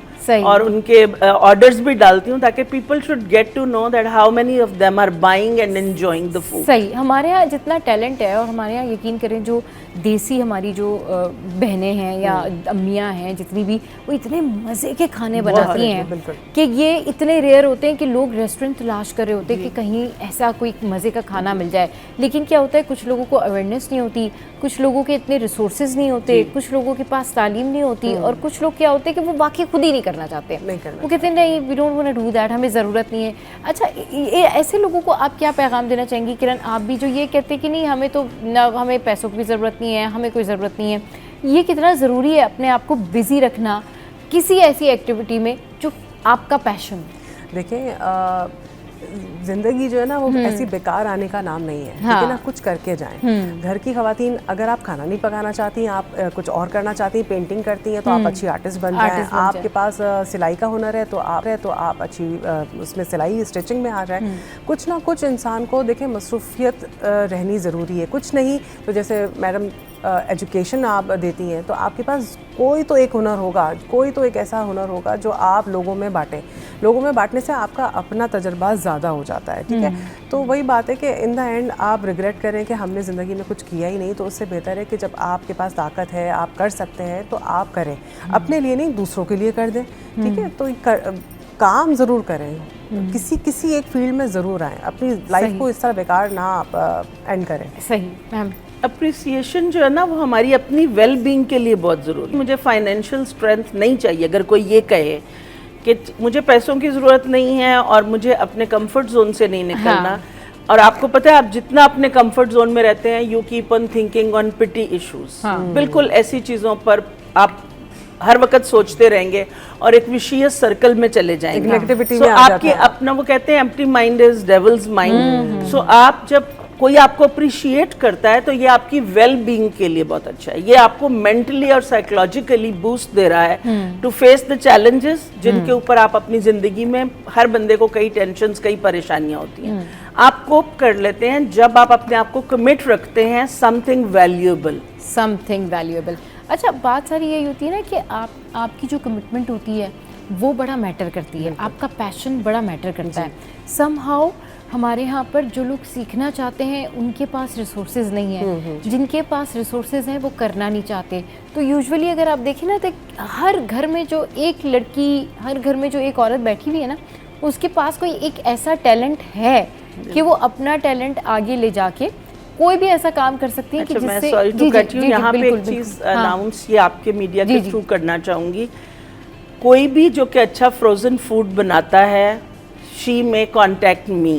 क्योंकि मेरे से ये होता है कि मेरे पास जैसे एक विडो हैं, उनका 3 months का बच्चा था and she would not be able to step out of the house. मेरा फ्रोजन फूड वो मुझे बना के देती हैं। अच्छा। तो बहुत से ऐसे लोग हैं, सिल के पिसे हुए कबाब हो गए और चीज़ें हो गई। तो बहुत से लोग जो मेरे साथ काम कर रहे हैं वो बेसिकली मेरी वॉल ऑफ काइंडनेस के लोग हैं, जो कि मैंने आपको पहले भी जिक्र किया था। तो इस तरह से होता है।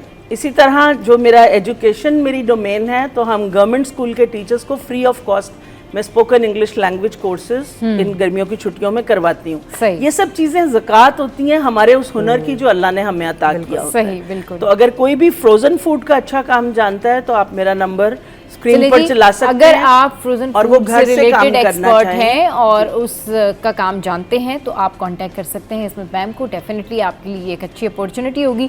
तो बात वही है कि हमें जो है ना अपना टैलेंट ज़ाया नहीं करना चाहिए। और ये जो हमारे शेफ्स इस वक्त आपके साथ में मौजूद हैं और जिस तरीके से हमारे एक्सपर्ट यहाँ पर आपको बता रहे हैं कि भाई इन्होंने किस तरह से अपना काम जो है वो स्टार्ट किया और आज ये लोग माशाल्लाह से दे आर अर्निंग वेल। तो ये ज़रूर सोचना चाहिए कि अगर आपके पास कोई टैलेंट है तो उसके लिए ज़रूरी नहीं है कि आप घर से बाहर निकलें, आप घर बैठे जो है वो काम कर सकते हैं। इनफैक्ट अगर आप मतलब कैमरा शाय हैं या आप बहुत सारी चीज़ें सोशल मीडिया पे नहीं कर सकते तो आप सिर्फ अपनी आवाज़ के थ्रू अपनी जो डिश है, जो अपनी कुकिंग है उसके बारे में बता सकते हैं, अपने टैलेंट के बारे में बता सकते हैं। चलिए जी, बहुत शुक्रिया इसमें मैम, आप हमारे शो पे आई। किरण, आप हमारे शो पे आई। शो में या वक्त तो एक ब्रेक का, ब्रेक के बाद जब वापस आएंगे तो एक और टॉपिक आपके साथ में डिस्कस करेंगे। Stay with us.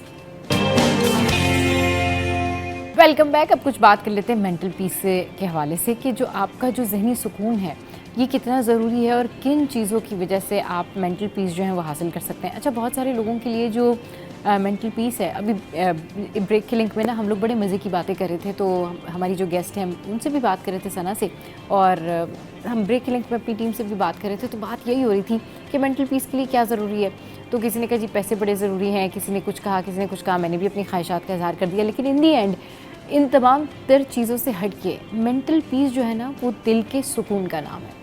अगर आपका दिल मुतमईन है, अगर आप जो कुछ भी कर रहे होते हैं अपनी सराउंडिंग में और आप जो कुछ भी लोगों के साथ रवैया कर रहे होते हैं उसके बाद आपको उतना ही सुकून फ़ील होता है, उतना ही आपको जो रिलैक्स फ़ील होता है। और ये मेंटल पीस जो होता है ना बहुत सारे लोगों के लिए समझें कि मैटर नहीं करता, लेकिन एक्चुअल में ट्रेजर ज़िंदगी में बहुत सारे ख़जानों में से एक ख़जाना ये है कि आप पीसफुल रह रहे हों, सुकून से रह रहे हों, जहनी दबाव का शिकार ना हो। इस पर बात करने के लिए हमारे साथ जो हैं डॉक्टर सना हुसैन मौजूद हैं और उनसे जानते हैं और पूछते हैं। सना, अभी जैसे मज़े मज़े की हम बातें कर रहे थे ना ब्रेक में कि मेंटल पीस के लिए क्या ज़रूरी, तो मैंने कहा जी मुझे तो एक जेट चाहिए और हमारे जो कैमरामैन उन्होंने कहा जी पैसा बड़ा होना चाहिए ज़रूरी। एक्चुअल में क्या चीज़ मेंटल पीस के लिए ज़रूरी होनी चाहिए? ओके, सबसे पहले तो हमें ये पता होना चाहिए मेंटल हेल्थ होती क्या है। ठीक है, पीस तो बाद में आएगा कि उसके बाद हम उसको कैसे करते हैं। मेंटल हेल्थ होती क्या है कि इसके अंदर it refers to our emotional, psychological and social wellbeing. ठीक है, इसके अंदर आता है कि हम कैसे सोचते हैं, हम कैसे फील करते हैं और हम कैसे बिहेव करते हैं। तो अब इसके अंदर क्या हो गया कि जब हमारी सेहत के हवाले से हम कैसे सोच रहे हैं, कैसे जो है वो किस तरीके से महसूस करें, और फिर वही चीज़ अफेक्ट करेगी हमारे बिहेवियर के अंदर। तो इसका मतलब है कि हम किस तरीके से जो है जब जो चीज़ें हमारे ऊपर असरअंदाज हो रही हैं तो वो हमारे बिहेवियर में कैसे रिफ्लेक्ट कर रही है, जो हमारे अमल के अंदर नज़र आएगा। हम कैसे अपने इमोशंस के साथ कोप करें, स्ट्रेस के साथ कोप करें, अपनी ख्वाहिशात पे कितना कंट्रोल कर रहे हैं या उसको फुलफिल करने के लिए कौन से मीन्स यूज़ कर रहे हैं, किस तरीके से हम अपने रिलेशनशिप को मैनेज कर रहे हैं। तो ये सब चीज़ें हमारी जो है ना इसके साथ कनेक्टेड हैं और इसी की वजह से फिर हमारा सारा इम्पैक्ट आ रहा होता है। अच्छा, चले अभी आपने कहा कि हम जैसे अभी मैंने भी बताया कि किस तरीके से आप मेंटल पीस आपकी जो दिल के सुकून का नाम है, यानी आप जो लोगों के साथ कर रहे होते हैं, आप जो रिएक्शन कर रहे होते हैं या आप जिस तरीके से अपना एक्ट कर रहे होते हैं। सना ने भी फिर बताया कि भाई ये जो इम्पैक्ट है ये उसी का होता है। लेकिन अगर आप बहुत हेल्दी लाइफ गुजार रहे हैं, मतलब वही आपका अच्छा एक्सरसाइज है और आप दिन भर अपना जो है वो जितनी चीज़ें हैं पॉजिटिव चीज़ें कंटिन्यू करते हैं, स्ट्रेस से बचते हैं, और आप बहुत ज़्यादा कैफ़ीन का इस्तेमाल नहीं कर रहे, निकोटीन नहीं ले रहे, अपनी डाइट आपने बेहतर की हुई है, एक्सरसाइज आप कर रहे हैं, स्लीप आवर्स आपके प्रॉपर हैं, फिर भी अगर किसी को ये प्रॉब्लम है कि हमें जहनी दबाव है, हम स्ट्रेस का शिकार हैं, मेंटल पीस नहीं है, चलिए वो हो सकता है कि फाइनेंशियल प्रॉब्लम हो उनको, लेकिन एक्चुअल में आपको क्या लगता है कि ये बैलेंस कैसे किया जा सकता है और इसकी मेन कॉज क्या होती है, मेन वजूहात क्या होती है? देखिए, सबसे पहले तो ये समझना बहुत ज़रूरी है कि हमारी ज़िंदगी के अंदर स्ट्रेसर्स हर वक्त ही हर जगह मौजूद हैं, जो किसी भी तरीके से हमें ट्रिगर कर सकते हैं। अगर हम ये सोचें कि हम हर वक्त पॉजिटिव रहते हैं, एक्सरसाइज करते हैं, वेल बैलेंस डाइट लेते हैं, प्रॉपर स्लीप लेते हैं और उसकी वजह से हमारी हेल्थ बहुत अच्छी होगी या हमें कोई स्ट्रेस या टेंशन नहीं होगा, हमारी ज़िंदगी में हर वक्त स्ट्रेसर मौजूद है। अब वो स्ट्रेसर्स क्या क्या डिफरेंट होते हैं, आपकी वर्किंग कंडीशन हो सकती है, आपके मुल्क के हालात हो सकते हैं, आपके रिलेशनशिप हो सकते हैं, बहुत सारी चीज़ें, आपके फाइनेंसेस हो सकते हैं, बहुत सारी चीज़ें आपके ऊपर अफेक्ट करती हैं। अब हम ये कहें कि हम हर वक्त खुश रहें, खुशी ये नहीं है कि हम हर वक्त खुश रहें और हम कहें कि हम बिल्कुल भी नेगेटिव नहीं हो सकते या कोई नेगेटिव थॉट हमारे दिमाग में नहीं आएगी। खुशी और पीस ऐसे आता है कि जब हम उस नेगेटिव थॉट को भी, उस नेगेटिव एनवायरनमेंट के अंदर भी एडजस्ट कैसे करते हैं, किस तरीके से कैसे करना है अपना ट्रॉमा, एडजस्ट कैसे करना है अपना आप उस सिचुएशन के अंदर और उस सिचुएशन के साथ डील कैसे करना है। तो हमारी कौन सी कोपिंग मैकेनिज्म है और कौन सी स्ट्रैटेजीज है जो हमें उस सिचुएशन के अंदर जो है हेल्दी वे में एक्ट करने में हेल्प करती हैं। अब इसके साथ आप कैसे बैलेंस ला सकते हैं, सबसे पहले तो क्या होता है कि हम अपना कंपैरिजन दूसरों से करना छोड़ दें। ठीक है, ज़्यादातर हमारी सोसाइटी के अंदर हमारी मेंटल हेल्थ क्यों ख़राब हो रही है, और ख़ासकर सोशल मीडिया के इम्पैक्ट की वजह से। जब हम पूरा दिन स्क्रॉल करते रहते हैं इंस्टाग्राम, फेसबुक या अदर हमारी जो है सोशल मीडिया के कनेक्शन जो भी नेटवर्क हैं, उसके अंदर हम कांस्टेंट कंपैरिजन कर रहे होते हैं, इन लोगों के पास ये है, इन लोगों की ज़िंदगी के अंदर ये है, ये चल रहा है, ऐसे गुजार रहे हैं, ऐसे गुजार रहे हैं, इनके पास ये चीज़ें हैं, उनके पास ये चीज़ें। अगर हम मुस्तकिल कंपैरिजन करते रहेंगे तो ऑलरेडी हमारी मेंटल हेल्थ जो है अफेक्ट होती रहेगी और हम इन्फीरियॉरिटी कॉम्प्लेक्स का शिकार होते रहेंगे। अगर आपको इंस्पिरेशन लेनी है, आपको ये चीज़ करनी है, तो आप ये कर सकते हैं कि okay I can work hard, और आप भी उस लेवल को पहुंच सकते हैं या अपने लिए वो मीडियम इख्तियार कर सकते हैं कि कैसे आप उनकी ज़िंदगी को फर्दर एक्सप्लोर करके कि अगर उन्होंने इस लेवल तक पहुँचे तो आप कैसे कर सकते हैं, आपके लिए क्या बेहतर तरीके हो सकते हैं, बजाय इसके कि हम कहें क्यों है अगले के पास, उसके पास से भी ये चीज़ ना हो। तो ये चीज़ हमारे अंदर बहुत ज़्यादा करती है। फर्दर ये कि हम दूसरों के लाइफ स्टाइल को देख के बहुत ही ज़्यादा जो है वो मतलब मुतासिर हो रहे होते हैं कि भाई ये कितना अच्छा वो चीज़ पे है, डिफरेंट किस्म की सेलिब्रेशन पे हम बहुत ज़्यादा जो है वो इंस्पायर हो रहे होते हैं। इनर पीस आपका क्या है कि जो चीज़ आपको अच्छी लग रही है, जो आपकी सैनिटी को जो है वो बेहतर कर रही है, आप उसको करने की कोशिश करें जो आपके दिल को खुश करता है, जो आपको अच्छा लगता है, या आपके साथ इर्द गिर्द आपके जो लोग हैं उनकी कंपनी के अंदर आप कैसे उसको अच्छे तरीके से कर सकते हो, और अपने लिमिटेड रिसोर्सेज के अंदर रहकर आप उसको मज़ीद कैसे बेहतर बना सकते हैं। क्योंकि जब आप अपने रिसोर्सेज वेस्ट कर दोगे दूसरों की देखा देखी कि हमें भी इसी तरह की सेलिब्रेशन चाहिए, इस तरह की चाहिए, सो बाद में आप क्या होगा, आप फाइनेंशियल क्राइसिस का शिकार होंगे।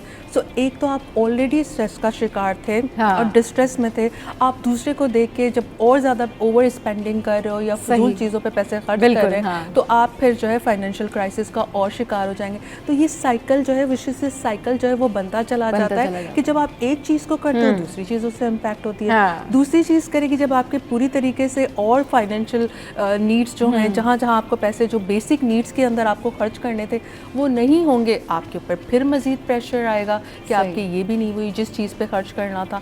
सो हमें ये तमाम चीज़ों को देखना पड़ता है कि इस तरीके से हम चीज़ों को कर सकते हैं। फर्दर एक और चीज़ हमारी ज़िंदगी के अंदर जो है, जो बहुत ही ज़्यादा हमें लैकिंग नज़र आती है, जिसकी वजह से लोगों की मेंटल हेल्थ बहुत डिटोरिएट हो रही है, वो है ungrateful attitude. Yes, that's the main thing कि हम इतने ज़्यादा अनग्रेटफुल हो चुके हैं, थैंकलेस हो चुके हैं कि हमें किसी चीज़ का एहसास ही नहीं है। हमारे पास अगर कोई चीज़ है हम उसकी कदर नहीं करते, हमें कोई चीज़ मिल जाती है हम उसकी कदर नहीं करते, और ये थैंकलेस एटीट्यूड की वजह से ना लोग बहुत प्रॉब्लम का शिकार हो रहे हैं। यस, और एक और चीज़ जो हमारे अंदर सबसे ज़्यादा होती है कि हमें जो है जब मेंटल हेल्थ को अगर इम्प्रूव करना है, अगर कोई डिस्ट्रेस के अंदर है, आपका फैमिली मेम्बर, आपका फ्रेंड आपको आपके ऊपर ट्रस्ट करके आपके साथ अपनी इनर फीलिंग्स बता रहे हैं, तो listen to them with without being judgemental. हम क्या करते हैं, अरे ये क्या बकवास है, ये क्या बेकार बात है, तुमने क्यों ये सोचा और ऐसे क्यों किया। अब उसको उल्टा गिल्ट ट्रैप के अंदर डाल देना कि तुमने ऐसे सोचा ही कैसे, ऐसे बोला ही कैसे, दिस इज रॉन्ग एटीट्यूड। उसको अपना कैथारसिस करने दें। उस वक्त जो उसके अंदर थॉट आ रही है, सबसे पहले अगर किसी को सपोर्ट देना है कि वो, हम क्या करते हैं कि जब बहुत देर हो जाती है उसके बाद कहते हैं ओ बंदे को जो है बहुत सारे नफ्सियाती मसले का शिकार हो गया है, आपने पहले ही उसको सुना नहीं है। अगले की फीलिंग्स को जो है वो सुने, उसको जो है पहले अवेयर तो हो कि क्या चीज़ और क्या चीज़ बॉदर कर रही है, और उसको वैलिडेशन दे के जो भी फीलिंग है वो वैलिड है। बिला वजह फजूल में वो फीलिंग्स नहीं आती हैं। कोई ना कोई ट्रिगर पॉइंट होता है, कोई ना कोई ऐसी चीज़ होती है जिसने उस चीज़ के ऊपर अफेक्ट किया होता है, लेकिन आप उसको सुनने के बाद उसको पॉजिटिव रीफ्रेमिंग भी कर सकते हैं। क्योंकि जब इंसान इमोशनल स्टेट के अंदर होता है तो वो बहुत सारी बात करता है जो उसको उस वक्त समझ नहीं आ रही है। ठीक है, आप जो है नेगेटिव थॉट्स के साथ उन चीज़ों को प्रोसेस कर रहे होते हैं, लेकिन उस वक्त अगर आप जजमेंटल हो जाओगे और उसको शट अप कॉल दे दोगे तो अगला इंसान आपके सामने ओपन अप नहीं होगा, आपको वो चीज़ें नहीं आपके साथ शेयर करेगा। तो इसलिए आपने उनको जो है सुनना है, वैलिडेट करना उनकी फीलिंग्स को। और वैलिडेट का मतलब ये नहीं कि वो बिल्कुल सही है, उस वक्त वो सिर्फ समटाइम्स हमें सिर्फ चाहिए होता है कि कोई शोल्डर हो, ठीक है, सिर्फ सुना जाए। उस वक्त आपको किसी की जो कोई राय नहीं चाहिए होती है, आपको कोई नसीहत नहीं चाहिए होती है, आपको कोई और रीज़न नहीं चाहिए होता है, या आपको ये नहीं चाहिए होता कि अगला आपको जो है वो जज करना शुरू। सो एट टाइम्स ये भी बहुत ज़रूरी कि हम अगर अपने इर्द गिर्द लोगों को देखते हैं तो एटलीस्ट हम उसको इमोशनल फर्स्ट एड प्रोवाइड करें अगर मेंटल हेल्थ किसी की डिटोरिएट हो रही है। ठीक है, अब फर्स्ट एड आप कैसे उसको प्रोवाइड कर सकते हैं?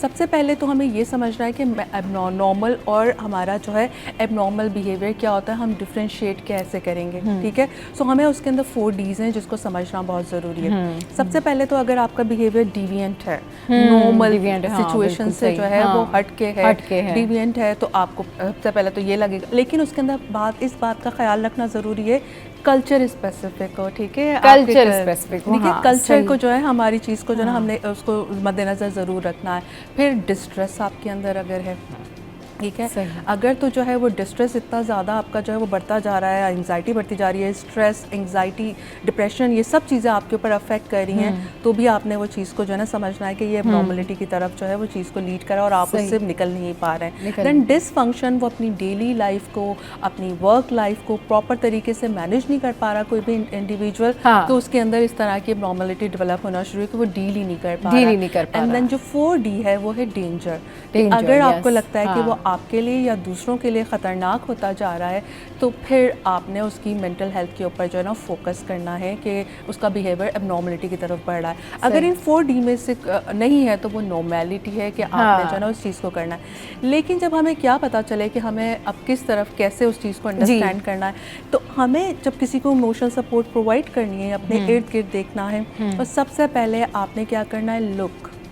ठीक है, सो उसके अंदर जो है आपके पास है 3L है उसके अंदर कि आपने लुक देखें, क्या देखें, आप उसके बिहेवियर को देखें, ठीक है, उसकी बॉडी लैंग्वेज को देखें, आप उसके जो है बात करने के अंदाज को देखें। इट मीन्स कहीं ना कहीं वो डिस्ट्रेसफुल नज़र आ रहा है आपको, उसकी बात में नजर बिल्कुल, आ रहा ये है। ऑब्जर्व करना चीज़ें ना बड़ा ज़रूरी है, बहुत ज़रूरी है। ऑब्जर्वेशंस के साथ अपनी लाइफ को आप बहुत बेहतर बना सकते हैं, और ये जो मेंटल स्ट्रेस है, मेंटल पीस है ना, ये आप बैलेंस कर सकते हैं। मतलब स्ट्रेस को आप ख़त्म तो नहीं कर सकते लेकिन कम ज़रूर कर सकते हैं। तो जहाँ तक हम मेंटल पीस की बात करते हैं ना, तो ये तमाम चीज़ें अगर आप कैरी करेंगे तो इससे आपको बहुत फ़ायदा होगा। बहुत शुक्रिया सना, आप हमारे शो पर आई। अच्छा जनाब, शो का टाइम एंड अप हो गया है। आज का शो कैसा लगा ये बताइएगा हमारी सोशल साइट पर। हंसते रहिए, मुस्कुराते रहिए और देखना मत भूलिए। Keep watching City at 10।